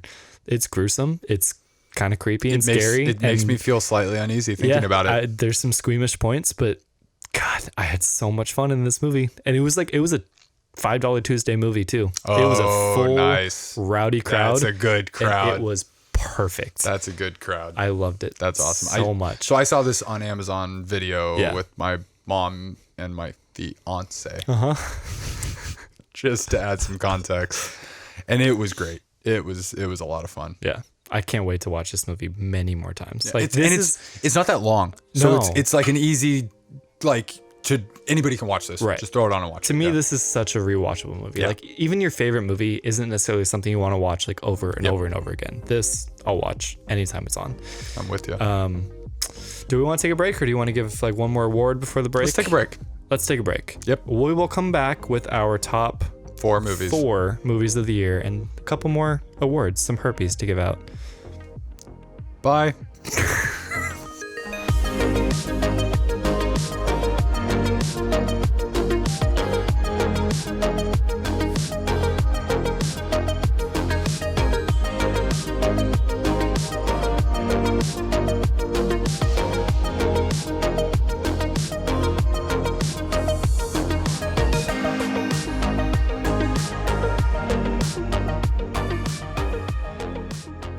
Welcome back to the herpes. We're going to give some more awards to some favorite things of 2019. I'm going to give an award to best sequel that I never saw the original movie of. And that award goes to Happy Death Day to You. I never saw Happy Death Day, but someone convinced me to go see Happy Death Day to You, and I did it. What is that again? It sounds so familiar. It's a super campy horror movie where like it's like Groundhog Day but horror. Like this girl keeps getting killed but she wakes up again. Okay, I wanted to see that. When did The that come original out? one? I think 2018. No. Whatever the one with the girl was. Yeah, it's And that. That came out in 2018? Yeah. And they made another one? last year. Yeah. And I missed both of them. There might be more. It's set up for potentially more. So I can watch those later. That's not a big deal. My honorable mention is 21 Bridges. I never saw 1 through 20 Bridges. Yeah, I couldn't think of another one. Slow clap. So, That's yeah. funny. Which one was that about? I can't quite remember. Chadwick Boseman trying to find some killers in Brooklyn, and there's 21 bridges that connect, or whatever the island I is. remember you talking about this now. He's Yeah. a cop, and it's an investigate. Yeah. It was fine. Yeah. It was fine. So this is my least favorite movie of the year. And That was going to be my next too. You've already I guess awarded this one, but I had to go with Ad Astra. Yeah. Oh, really? Yeah, and it's like I'm even like conflicted about that, Yeah. but there wasn't another one I guess I'd put below it. Okay. I'm torn because like I kept thinking about it and I was like, I guess it wasn't as bad, But that first reaction, if I I go agree. off that first reaction, like I was really like you did most disappointed, and I think that's a good way to describe that. Right. Because I didn't see as many movies. Sure. This one kind of fell to the bottom. My only question, and it's fine if you dislike this one more, but Yep. like you think you liked Terminator more than this? Yeah. Okay. Because there's I'm more torn. excitement in it for sure. In what? In Terminator. I think that's what it is. Yeah. It's not better. And Arnold It's- being whatever, being Carl. It's really like that. Yeah. Like when I think about that movie, I think about that. Fair enough. And I'm just like, oh, I enjoyed that part. Right. And like there was a couple cool action moments. Yeah. When I think about Ad Astra, I'm like, oh yeah. I remember even as it started, like so into. I love sci-fi. Yep. So much, and I loved seeing Neptune, and I loved seeing the space elevator. But like seeing an Applebee's on the moon, I didn't even find that like clever or funny. I found that stupid. Right. And seeing Hudson News on the moon, I found that stupid. I'm probably the stupid one because that's probably going to happen. Because that's what humanity Does.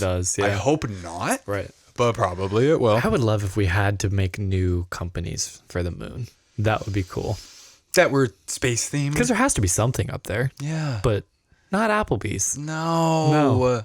Moon Rockabees. I would take. Sea of Tranquility Bar. Exactly. Yeah. Like something like that. Yeah. I also heard people say that like they loved that like action shooting scene No, of the that was rovers. stupid. That sucked. I heard somebody be like, that was one of the coolest scenes I saw all year. That's one of the coolest things I saw. And all I was thinking during that entire thing, I'm like, really? We just lose everybody as we go out into the ether also, to like, what pirates. even was that? It was so minimal. Pirates, they just showed up and killed him and done. Yeah. And was he like a sole survivor? Mm-hmm. With the one other guy who died? Maybe. Yeah, he made it and then died. Yeah. Yeah. So disappointed is a good way to describe it. Yeah. But I feel so like, I get weird feelings when I think about that I get movie. you. No, it was a bummer. And for it's sure. and I'm not trying to like hate on it, Yeah. even as much as I did before. But Right. It fell to the bottom. You of my can list. watch our reaction to that movie. It's on our YouTube channel, Rebels React. Yeah. It just to get our feelings of it like right after. It's raw. That was a fun day too. That was supposed to be like a great. Yeah. We went to SpaceX. Yep. Damn. Got I some space forgot beers that at the we brewery. went to SpaceX that day. We had a date. Like Yeah. it was a date night That was for a Ad date night. Astra, and There you the go. movie wasn't great. Let's see. My least favorite movie of the year, where is that on my list? Terminator Dark. Is Cold Pursuit. That one. It is a garbage Liam Neeson movie. Yeah.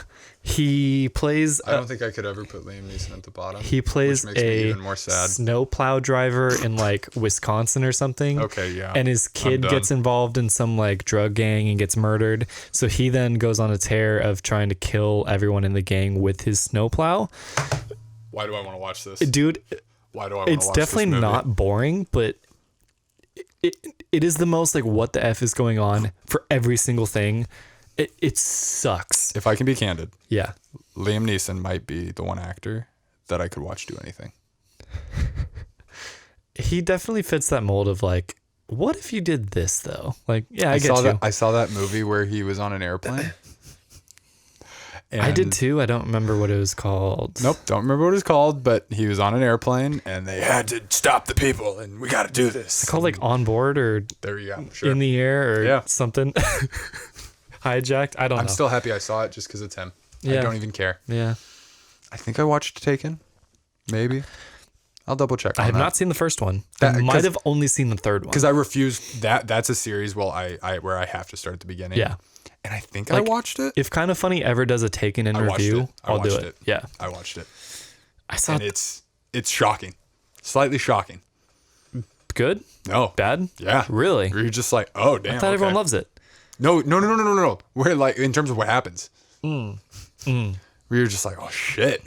Oh, it's darker than I think. Darker than I expected. Sure, yeah. In that sense. Yeah. That's what I would say. I'm pretty sure I own it. And I have for like maybe almost 3 years. Never watched it. As a movie buff, watch the original. I needed to watch it because it's such a meme. Yeah. Taken. Yeah. Taken. I will find you fact that and I will Taken kill 2 you. The fact that Taken 2 wasn't Taken TOO. That's good. No, that it wasn't. Yeah. It's a like I've been upset about. I've never saw it before. You want it to be Taken TOO? Yeah. No. Yeah. Like Taken also? Yeah. But also the second movie. All right, yeah.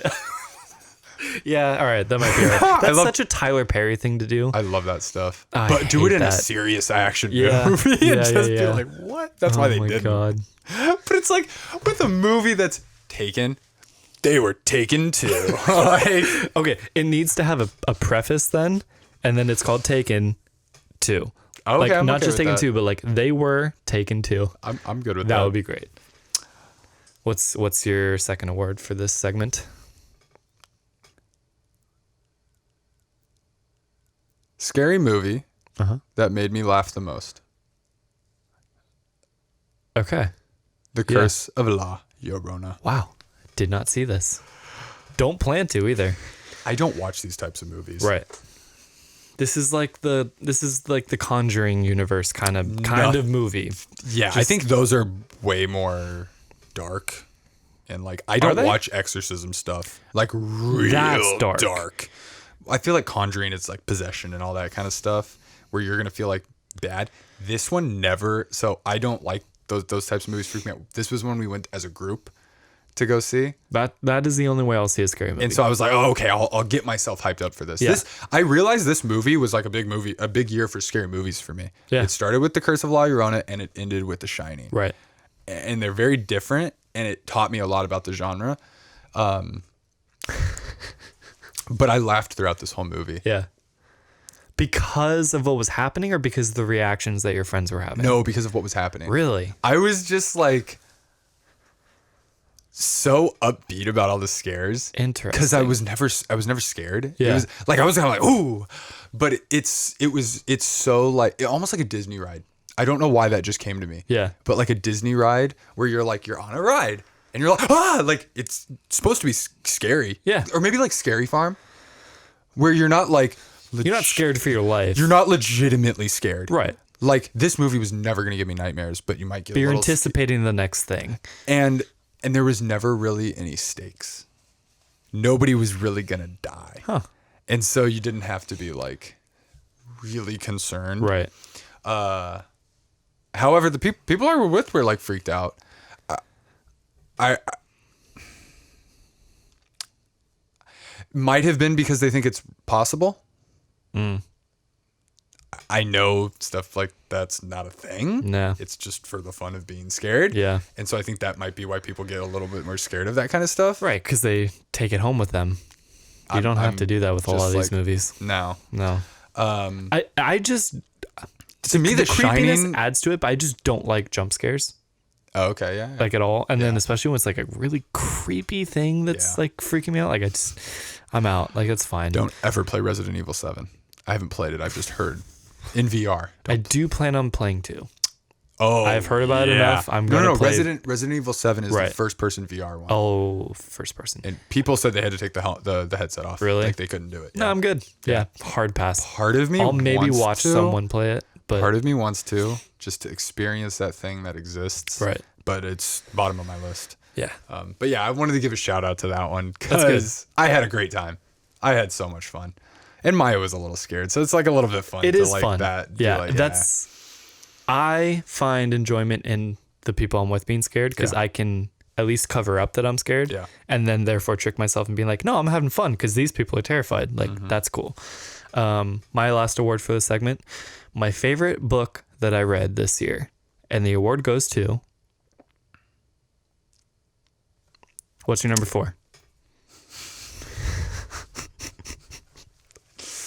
Number 4. Movie of the year. That's easy. That's a blank trophy. Yeah. Number 4. Star Wars: The Rise of Skywalker. Nice. And I know you had it a lot lower. Yeah. That's not. Yeah, yeah. Just. I was thinking like, pointing did I? that I'm out. like, yeah, like 5 spots lower. Yeah. Yeah. I'm not surprised by that, but this the high I was on after this movie. Yeah. I'll never forget that. I'll never forget that. No matter where it ends up shaking out. You never have to. I will. Exactly. I will never. I said favorite movie of all time. Yeah. And it made it to 4th of the year. 5 on Star Wars and 4 on the year. Yeah.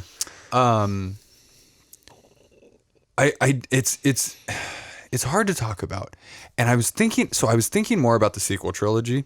Only being 2 years apart, we didn't sit with this as long. Yeah. And I think that impacts it because from 15 to 19 we got 3 movies in 4 years, even though they were each 2 years apart. Right. Which seems like 6 years. Because if you include Force Awakens' announcement to release, right, it's like 6 years. Right. But even still, we also got Rogue One and Solo, which like kind of quenched that thirst for Star Wars. I forget about that. That's a really good. Between 7 and 8 was my favorite Star Wars movie. I don't know how that affects how I felt about 8, but like, and had to have done something. The more I think about 7, that's gonna be on a legendary pedestal for me as time goes on. To just the re-entering, the reopening yourself up, and also the anticipation. Mm-hmm. And I still remember the moment I was at UCSD, my first year there. I just moved there in 2012, and I still remember being like, "Oh my God, Disney bought Star Wars. Yeah, What does this mean? We're gonna get something." 3 years.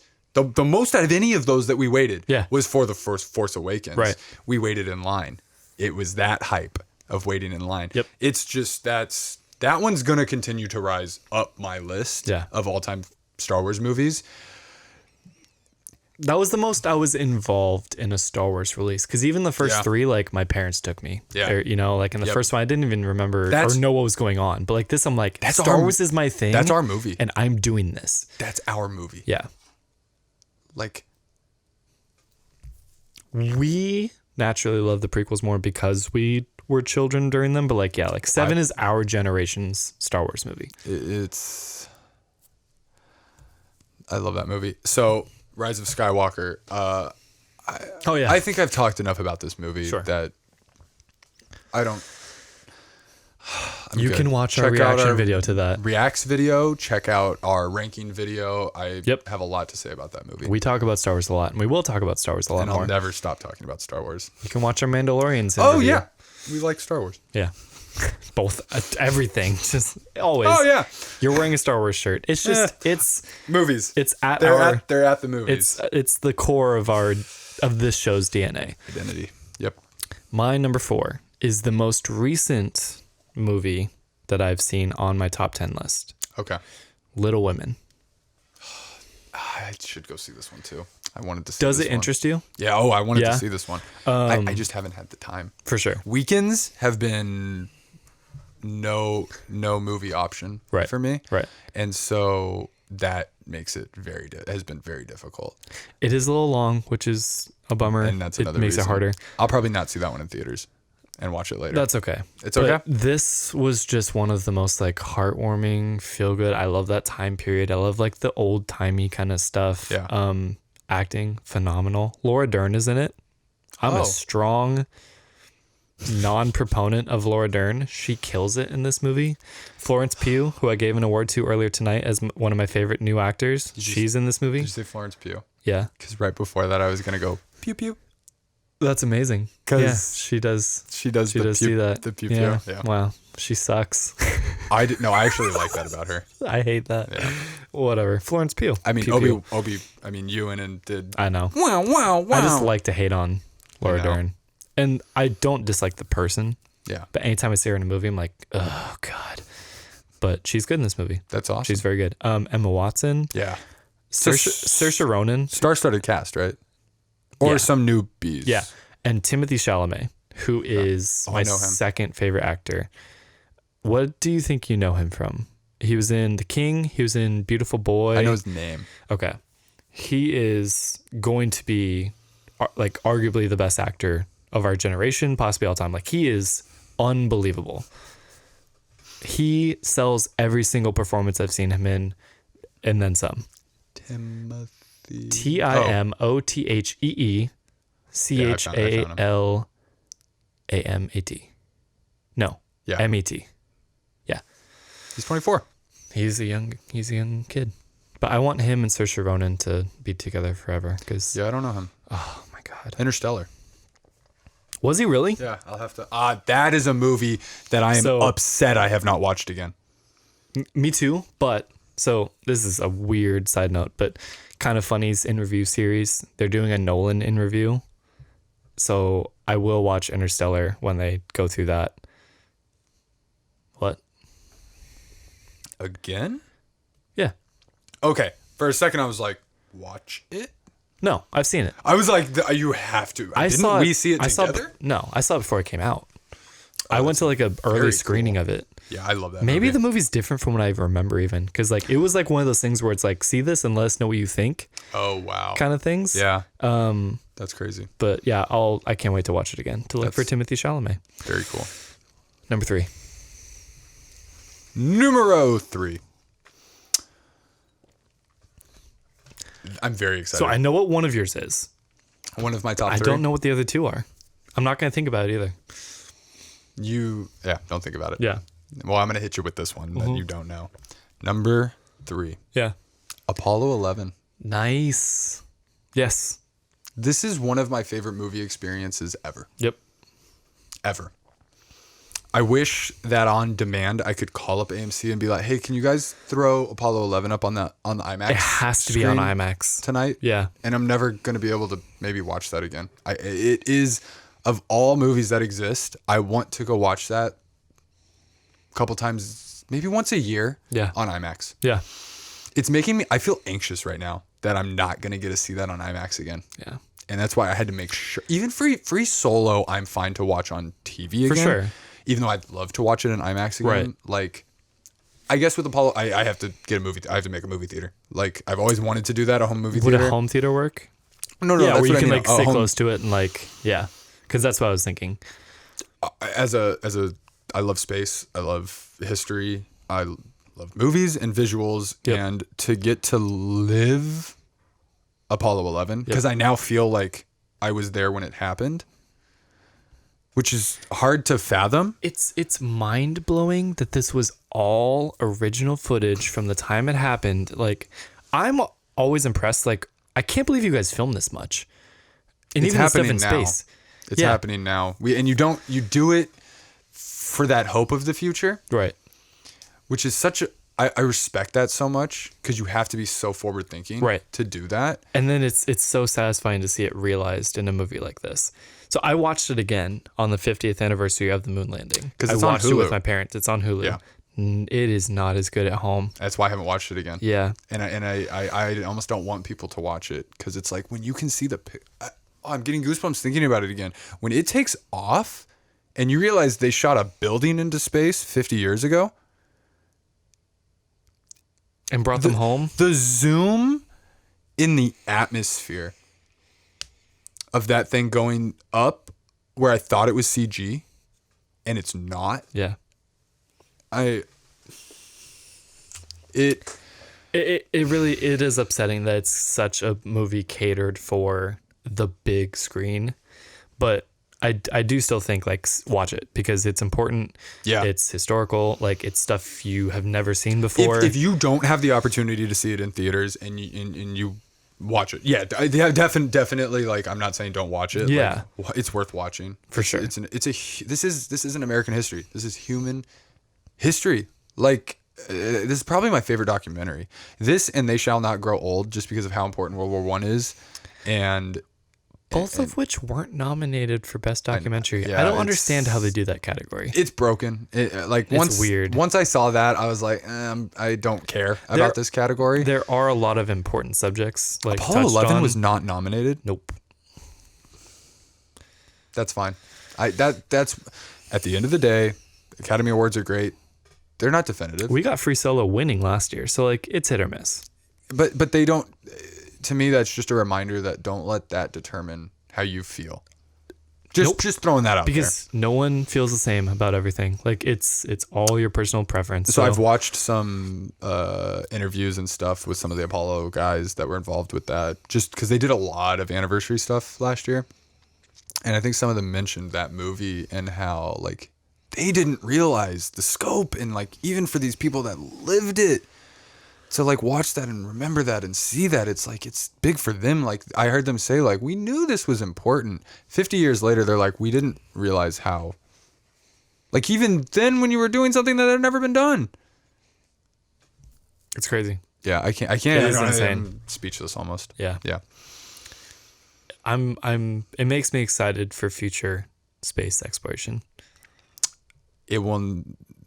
It will never be that same. No, maybe it can. We're gonna get to see humans on Mars. See. Like that. That's something we can. I mean, that. But like, it makes me feel inspired for future space travel. You know, Ad Astra took that away. No, briefly. No, not to criticize. No, that's something that I'm remembering. I remember you saying that. I felt really depressed about Right. about space travel Right. after Ad Astra because like nobody seemed to care, Right. and they took it all for granted, and that upset me. But it makes sense. We'll see. It can still go either way. Humans do that now about Yep. stuff that we used to think was amazing. It's just what happens, and that's why you keep pushing. Yep. We keep pushing ourselves to the limits. Yeah. Number 3. My number 3. Interesting. My second. I'll explain. Apollo 12. The second longest movie I saw this year.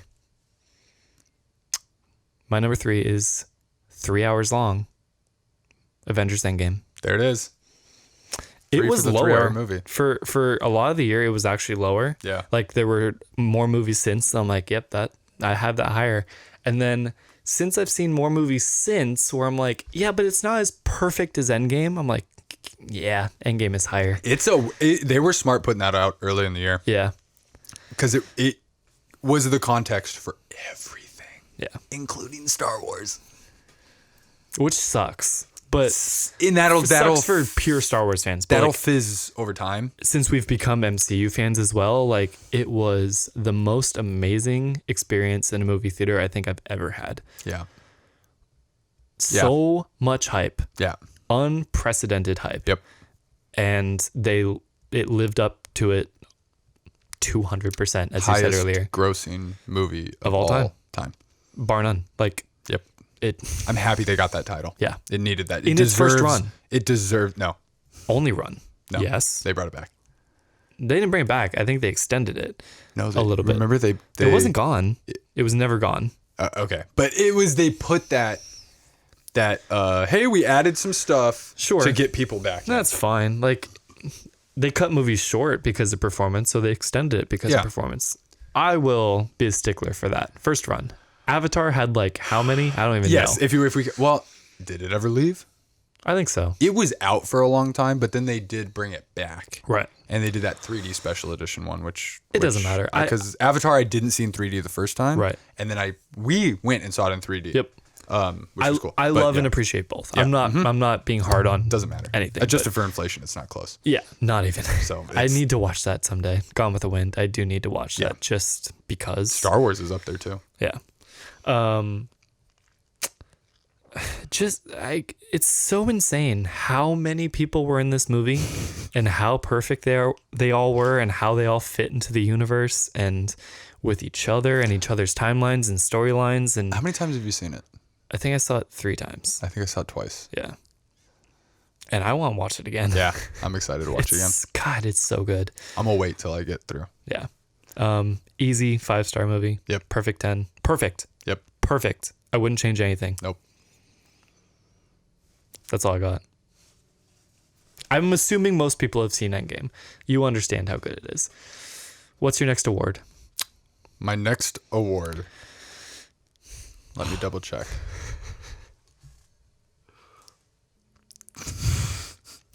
Sorry for the hesitation. I had to decide okay. which one I want to do first. Okay.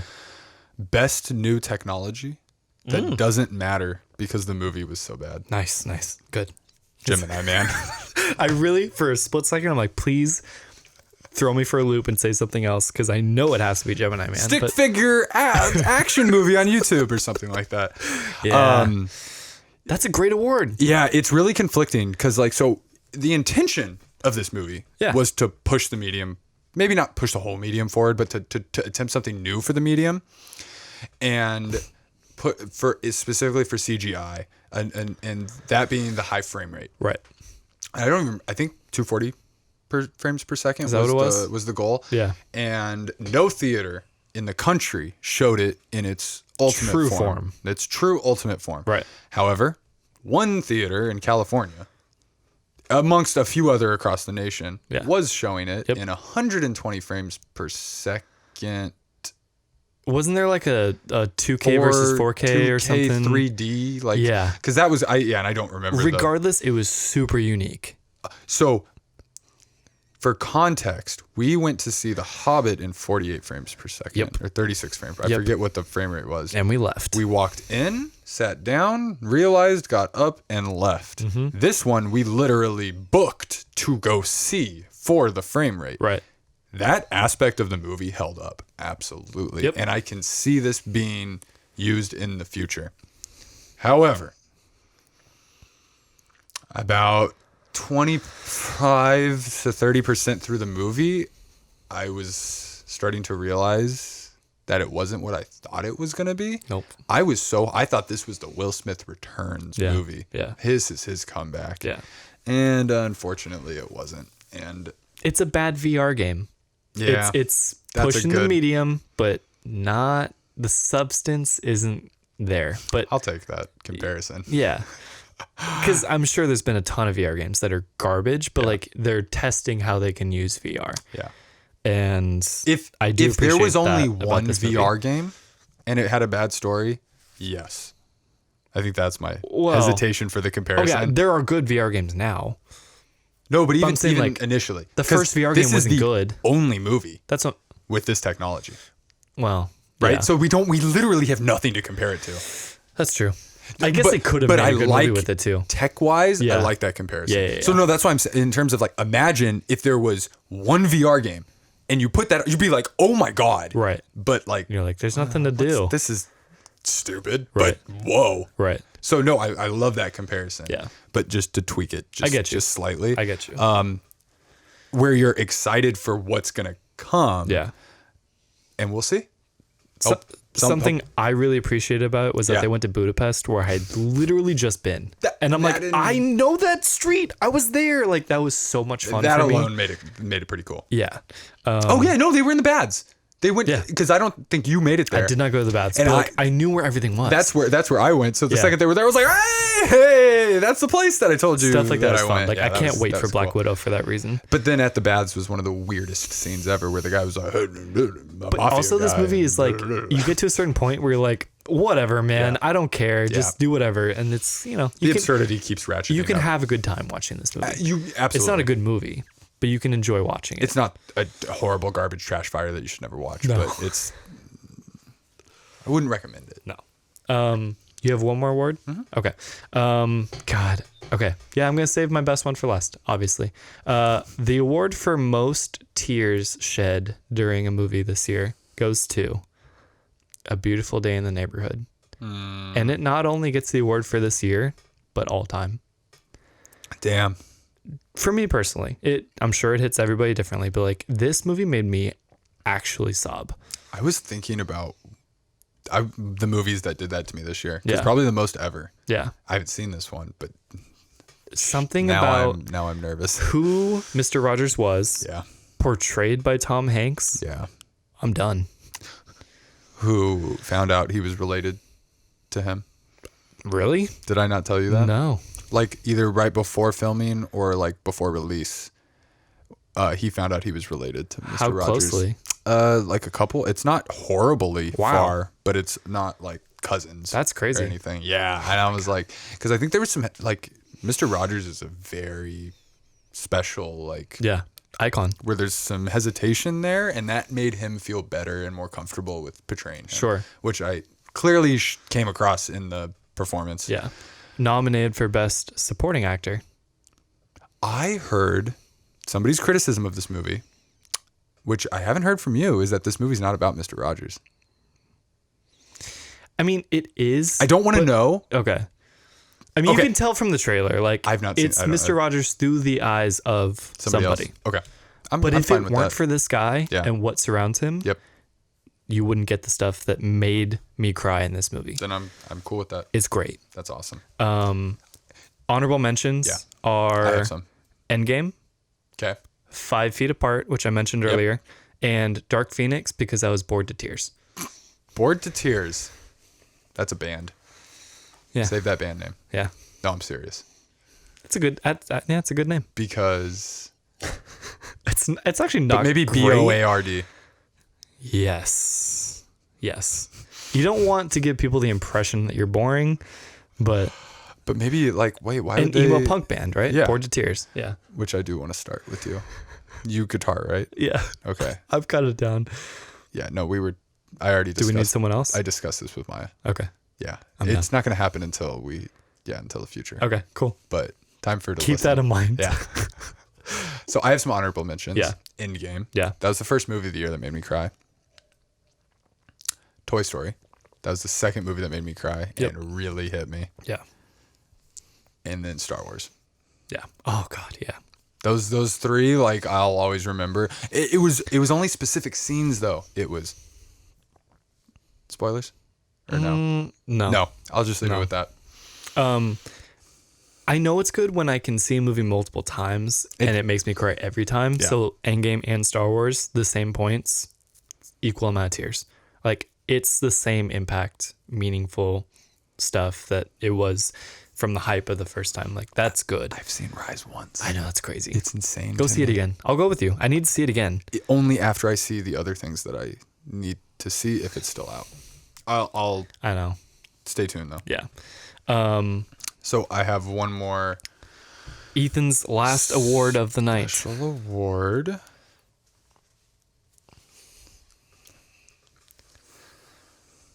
Worst movie that isn't as bad because I fell asleep for the ending. Do you know? Do you remember? It's out of left field. No, I don't know if I remember. Shazam. Oh God. Not great in general. No, not terrible. Not terrible. But the worst part was apparently what I slept through. So it I forgot you fell asleep. diminishes how bad it is a little bit. Sure. Yeah, because it didn't get to bring itself down at all. Exactly. Yeah. And I was, when I saw that, I remembered that and I was just like, oh. I forget. Did you try to play it off like you had seen it, or did you ask me what happened? I don't even remember. I don't remember Probably. either. I usually play it off. Yeah. All of the times that I've fallen asleep in a movie and you didn't know most of the time. I never notice people are asleep. Well, I don't Because snore. I get very sucked in. I think I do snore. I saw a grandma movie with someone snores. this year. She's like, so you didn't care for it much, did you? And That's she funny. probably doesn't watch this. It wasn't the first time I'd seen that movie, but I was making it seem like it was. That's fine. And it was Knives Out. I would give an award to that one. Yeah. That's my most disappointing movie of the year, just based on what I'd heard. Yeah. Nominated for Best Screenplay. Nope. Getting a sequel because of how amazing it was. Is it really? Oh yeah, with Daniel Craig, they're sitting down to make another one. Okay, that could work because I liked him. The story was stupid, but a different story with him as the detective. I don't believe it. I'll see it. Because I'm not sold, but because this is supposed to be proof. yeah, you got to base it off your first, right? Like you don't I don't believe in it. you don't make The another formula. album if your first one sucks. I mean, you do, but I'm not gonna listen to it. Yeah, I don't know. That was a weird example. No. I get you, but it's. Well, I'm thinking as an artist, you do whatever you want, regardless of what anybody But says. with movies, but like it made money. it makes a lot of money. And it had A lot high, of people saw it. and it had a high Ryan review. Johnson, so many stars in it. Like it I drew will- in a lot of people. I will say Obviously. my favorite thing about that movie that I don't even know if a lot of people picked up on was the commentary on current America and income inequality and racial judgment. It was too goofy for me to even realize that. Like it didn't really take itself seriously. And I think that's because Ryan Johnson's all about like messages and stuff. Yeah. And I think it got muddied. If that had been the focus yeah. and the anchor, but it was just like, ha ha ha ha, as a cover for that. Yeah. I get you. I think I'll give it one more chance of a Daniel Craig detective universe. I get you. I will give it one more chance, but I'm not confident. I won't go see it because this one had a 90,000 on Rotten Tomatoes. Ridiculous. So I'm like, that's going to come out and people are going to say it's good, and I'm going to be like, I don't trust it. I don't want to see it. And my favorite part of the movie is now dead. So I loved that guy. If the end had been like, I didn't die or some shit like that, but that would have defeated the entire purpose. Oh, that person was your favorite? Yeah. Wait. I don't know. I just liked his character. I liked him giving the finger to his whole family. He's not dead. He killed himself. No, he didn't. I saw it twice. He didn't kill himself. Wait.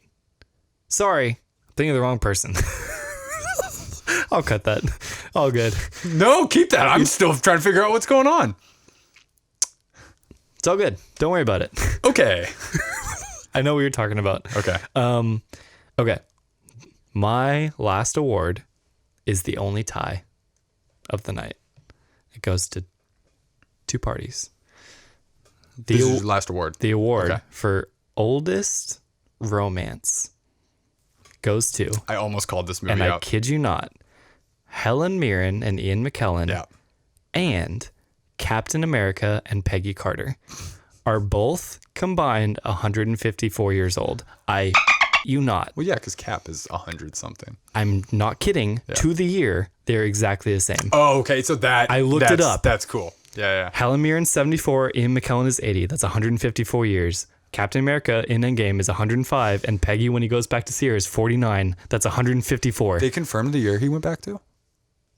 Yes. I'll take it. I'll take it. I don't care. Because this is amazing. Yeah, that's amazing. Yep. No, I was more like, I thought everybody was speculating about that. But no, I'm sure, yeah. When I looked it up, I'm like, I'm going to call it a tie even if it's close. When I realized it was exactly the same, I'm like, oh my God, this is amazing. Because I was trying to think of an honorable mention and I couldn't. But I'm like, Captain America is arguably old. Can I give that award a subcategory? Sure.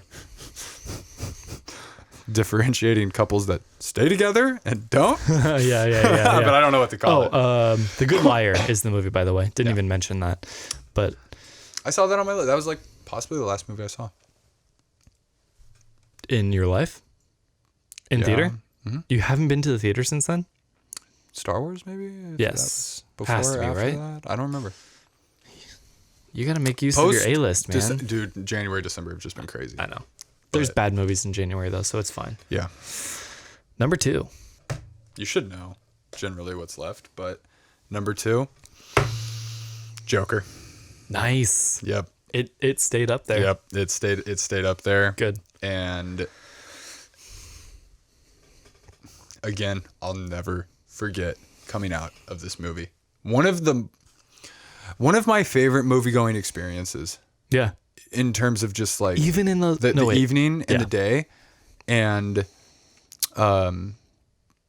just how we did that and how it felt, the vibe of the theater, the like, because you get theater vibes based on crowds. 100%. Something about that, I just felt great seeing that timing. I think it was like a Friday night, and completely blew any expectations I didn't even have out of the water. And was so engaged. And then the fact that there were a couple of moments throughout the movie where I was like, here's where it gets stupid. And then boom, that's not what you think is going to happen. And it rashes it up even more. I'm like, these dudes knew what they were doing. Yeah. And yeah, I think we said before, even from the opening title card, I was just like so in it. The music, the violence. I don't like violence. And I think that the way violence was used in this movie was perfect. It absolutely was you like felt reserved, but you felt it without it being the whole movie being a violent craziness. Yeah. I wouldn't say it's a gory movie. The violence is gory. It's intense, but like it's not gratuitous. There's no intestines falling out. Yeah. Which that always But like bothers me. it's not unnecessarily gory either. Like, so we talked about this, you mentioned this earlier, and I decided to wait till now to bring it up about how this had mixed reviews. Having talked to people, so you know me, I'm very opinionated. I normally don't care about telling people they're wrong. I actually get people's criticisms of this, and I think it's fine. I don't think this movie's for everybody. Right. And I heard people say it was too violent for me. And I'm like, you know what? I can respect that. If that's not, I mean, I didn't know going in that that's what it was going to be, but that's fair. Yeah. Because they did kind of push it. Sure. Yeah. Yeah. It's not like crazy over the top, Yeah. but there's something about the way the punch. It's like I this. like it when it's well used. I loved it. Yeah. Oh no. This if anybody asks me how I feel about that, I will use this as kind of the like barometer. Yeah. Of like that's the vibe that I can roll with. And so like yeah, I was gonna reference another one, but let's not bring that up. So I totally get that. I think some people were also confused. They're like, there's nothing going on. I'm like, it's an origin story. Yeah. Possibly the best origin story ever, and an origin story we've never gotten. So it's like, it's not the... Just because no one ever asked for it doesn't Yeah. mean it's not something we don't need to see. Exactly. Like Solo. Yeah. Yeah, exactly. I'll take it. This way better than Solo, obviously. Yeah. Different. I don't even want to compare him. But Joaquin Phoenix. I am rooting for him to get the Oscar. Yep. And it was before I saw this movie, it was Leo. Yep. And then I went, and it was Leo and Brad. I wanted both. And then it was It's this and Brad. It's Joaquin and Brad. Yeah. And that's what happened at the Golden Globes. Yep. So we'll see if that's what happens at the Oscars. But I don't know about Brad. I feel like the character isn't quite as flashy as some others, like okay. that don't stand out in your brain, even though it may don't be know. well performed. But I haven't looked at the nominations, to be fair. I Yeah. should do that before Sunday. But Definitely. he's up. yeah, Right. And Leo's up. yep. So But definitely Joaquin he gave his all.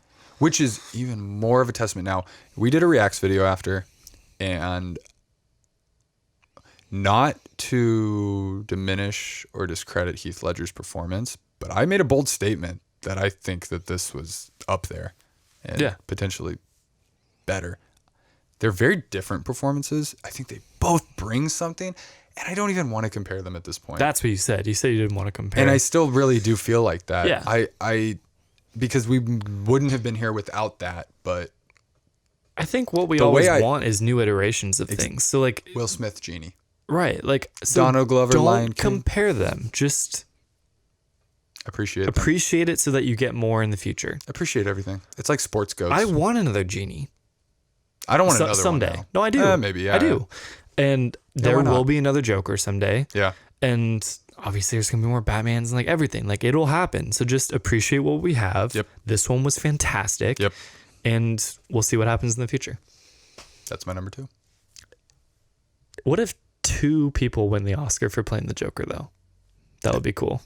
The character of the Joker will be potentially legendary at Yeah, that point. yeah. Like he It lends raised it itself. to like everybody knows the Joker now. Yeah. Mark Hamill has elevated the Joker as well. Right. There's And been is still doing it too. great character that like I didn't used to care about Right. or get, and now I get it. Oh, I get it, and I'm all in. I'm so all in. I Yeah. was rooting for him. Yeah. Like, Yeah. what a great anti-hero.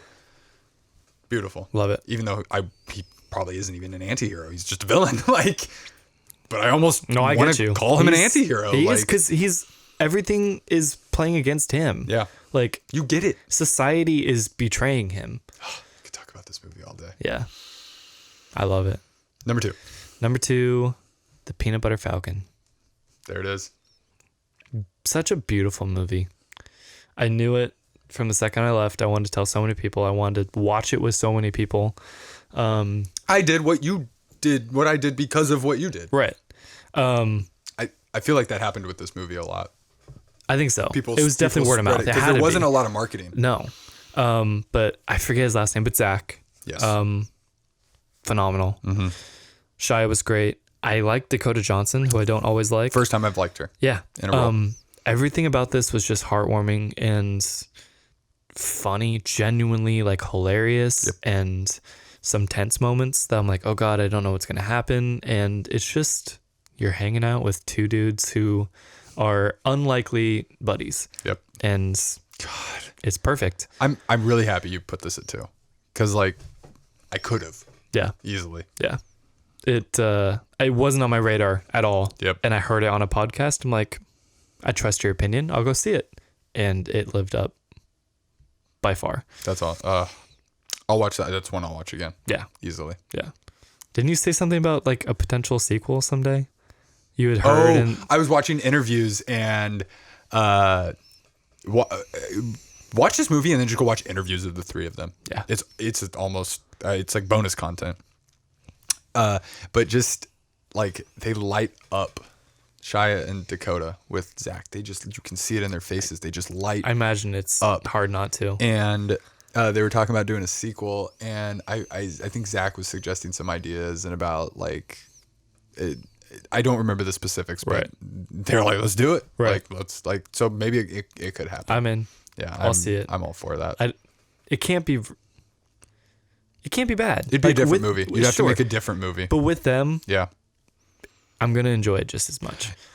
It's really up to the people that made that movie, because the reason everybody got on board was that Shia said like they came to him and he bought into it. He saw what they were going for, and the people who made this movie did a really good job of selling. Like they clearly had a vision and they executed it. This did not happen by accident, right? And they were able to get the right people, which I love. Sorry. No, you're good. Number 1, your favorite movie of 2019. Is it a question at this point? No. I was gonna make a joke. I don't even want to. I don't want to undercut the moment. But it had to be Avengers. Endgame. I was surprised I put this number 1. I spent the whole year like waiting for something to top it. I still could have, honestly. Like if I redid it, I could still put it number 1. Like, and I decided to give it to that movie. Yeah. Right? Like I could have put Peanut Butter Falcon up. I could have put a couple of these up top. I could have put Joker number 1. Yeah. But I didn't. I put Avengers number 1. Yep. I loved Infinity War. But I said, maybe not said, but I remember feeling less consequence at the end of that movie. Because we track all the future stuff. Yeah. I knew he wasn't dying. I knew he wasn't dying. I knew he wasn't dying. I knew he wasn't. Like it didn't hit as hard. Well, and whereas people have to come back. Like and lots of people were like, I cried so much, and I'm just like, that was never going to happen with me. The only thing was how well Tom Holland performed his that exit, and it was really only that one. But even still, I didn't feel emotional really. I'm just like, damn, he sold that. Yeah. But no, I was not sad for any of those. And I still remember being like, oh shit, this is gonna be bad. Yeah. A year from now. Yeah. I'm not ready for it, but I am ready for it. And it paid off. Like it was exactly what I was expecting with the emotion. Like, and it, like, I mentioned it earlier with the MCU coming back and we're getting ready. Like that had a recovery period. Even Spider-Man was like a recovery movie. Like that had an epic ending, but that was like just to let us not dwell on the end of Endgame for a year plus. Right. Because even Black Widow is set in the past. Right. Even this MCU thing, well, maybe the MCU shows will help with that. But well, even those, it's gonna be different, right? Like because Vision's in it. Yeah, it's yeah. I'm so excited for WandaVision. Yeah.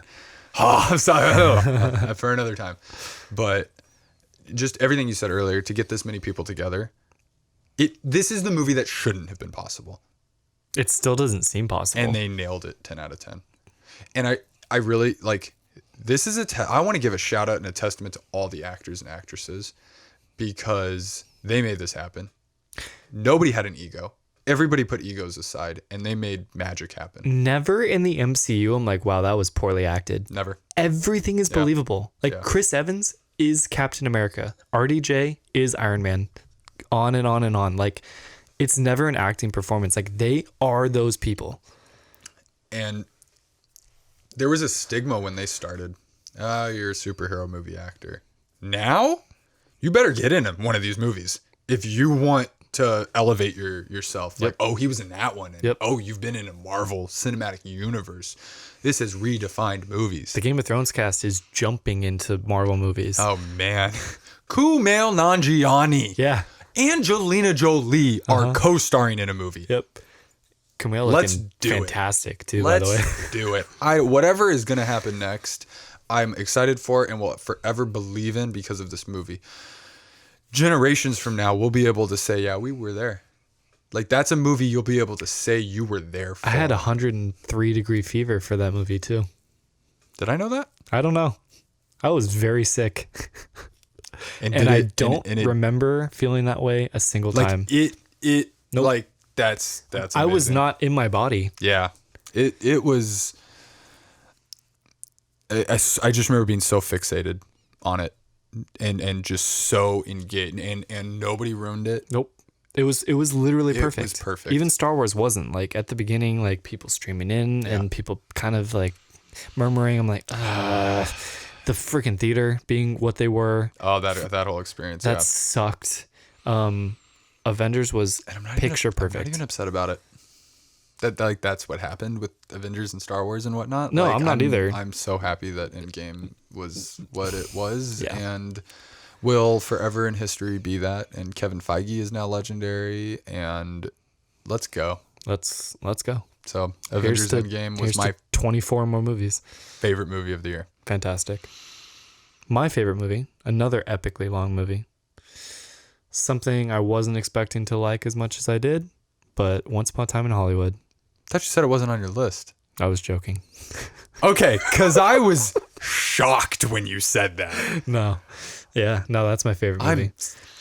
I kept the trying to two figure movies out what. I would have put at the top. I'm so happy you put it at the top. Yeah. Because it was really like, I think they're swapped. Possibly. But so even after I saw this movie, I didn't love it. Yeah. I felt weird about it. I'm like, that was not what I expected. It was kind of slow, blah, blah, blah. But the characters and the performances stuck with me more than anything I've ever seen in a movie. Leo and Brad, I love them. The scene. Which one? The acting scene. Oh my God. That was the best acting I've ever seen. Yeah. Phenomenal. When I can't think of another movie where that would happen and I would feel like that. Yeah.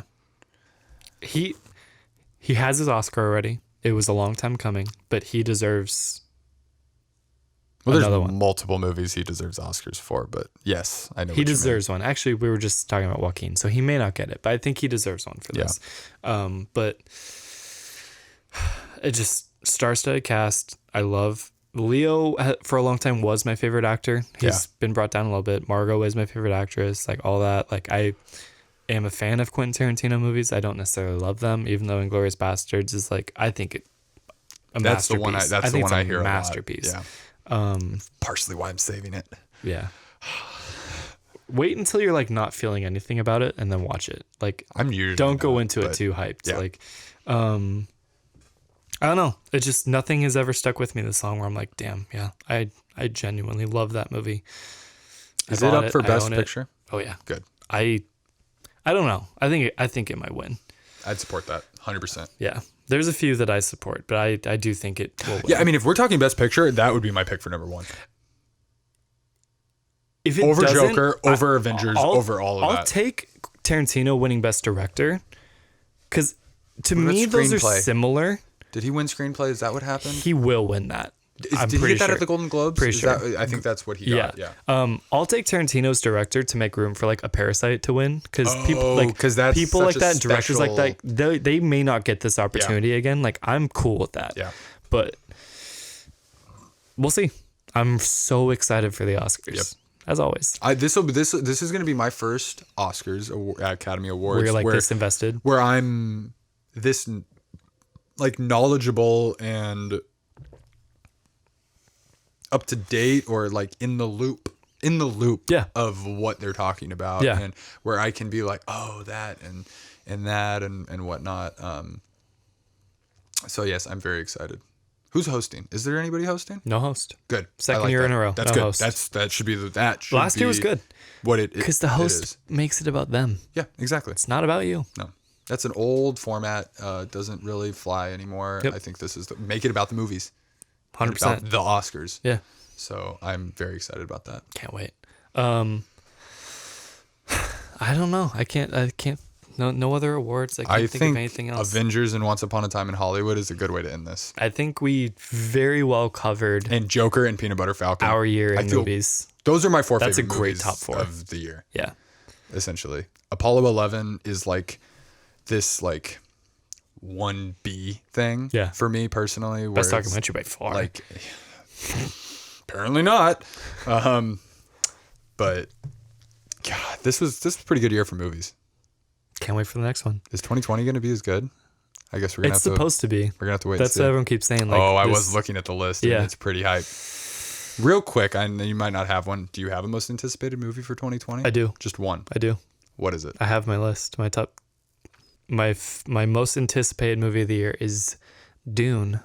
Oh, I've been saving the original as one that I want to watch. I've heard it's awful. Yeah, but it's. I have the book. Okay. I'm going to read it. Okay. I don't know if I'm going to watch that movie. We'll see.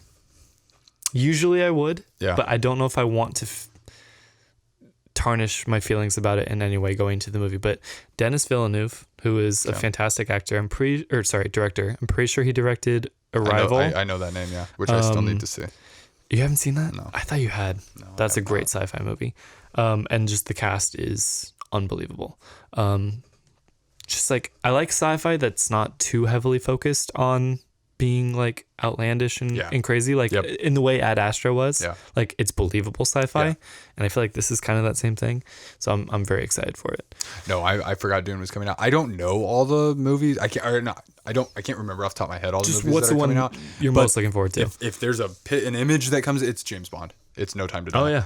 Because of that, what a disappointment the last one was. This is Daniel Craig's last Bond. We'll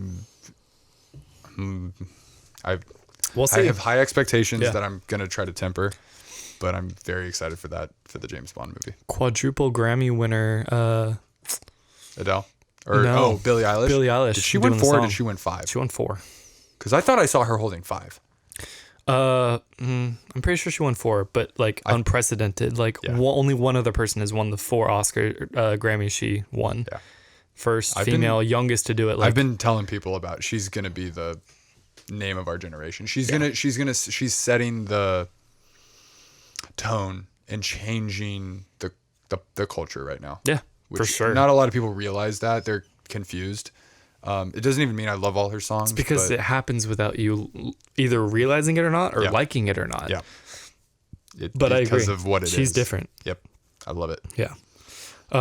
That's been our 2019 award show, the HRPies.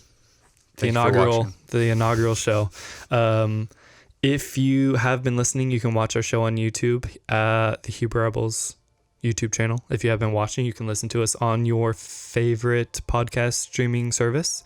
We have a Patreon. You can get our bonus episodes for $1. We'll see. Maybe a little bit more in the future, but for now it's $1. Like, get subscribe, some bonus content, share, follow us on Twitter. Follow. I think I pointed at all those correctly. Comment, let us know what you think. What's your favorite movie of the year? Let us know.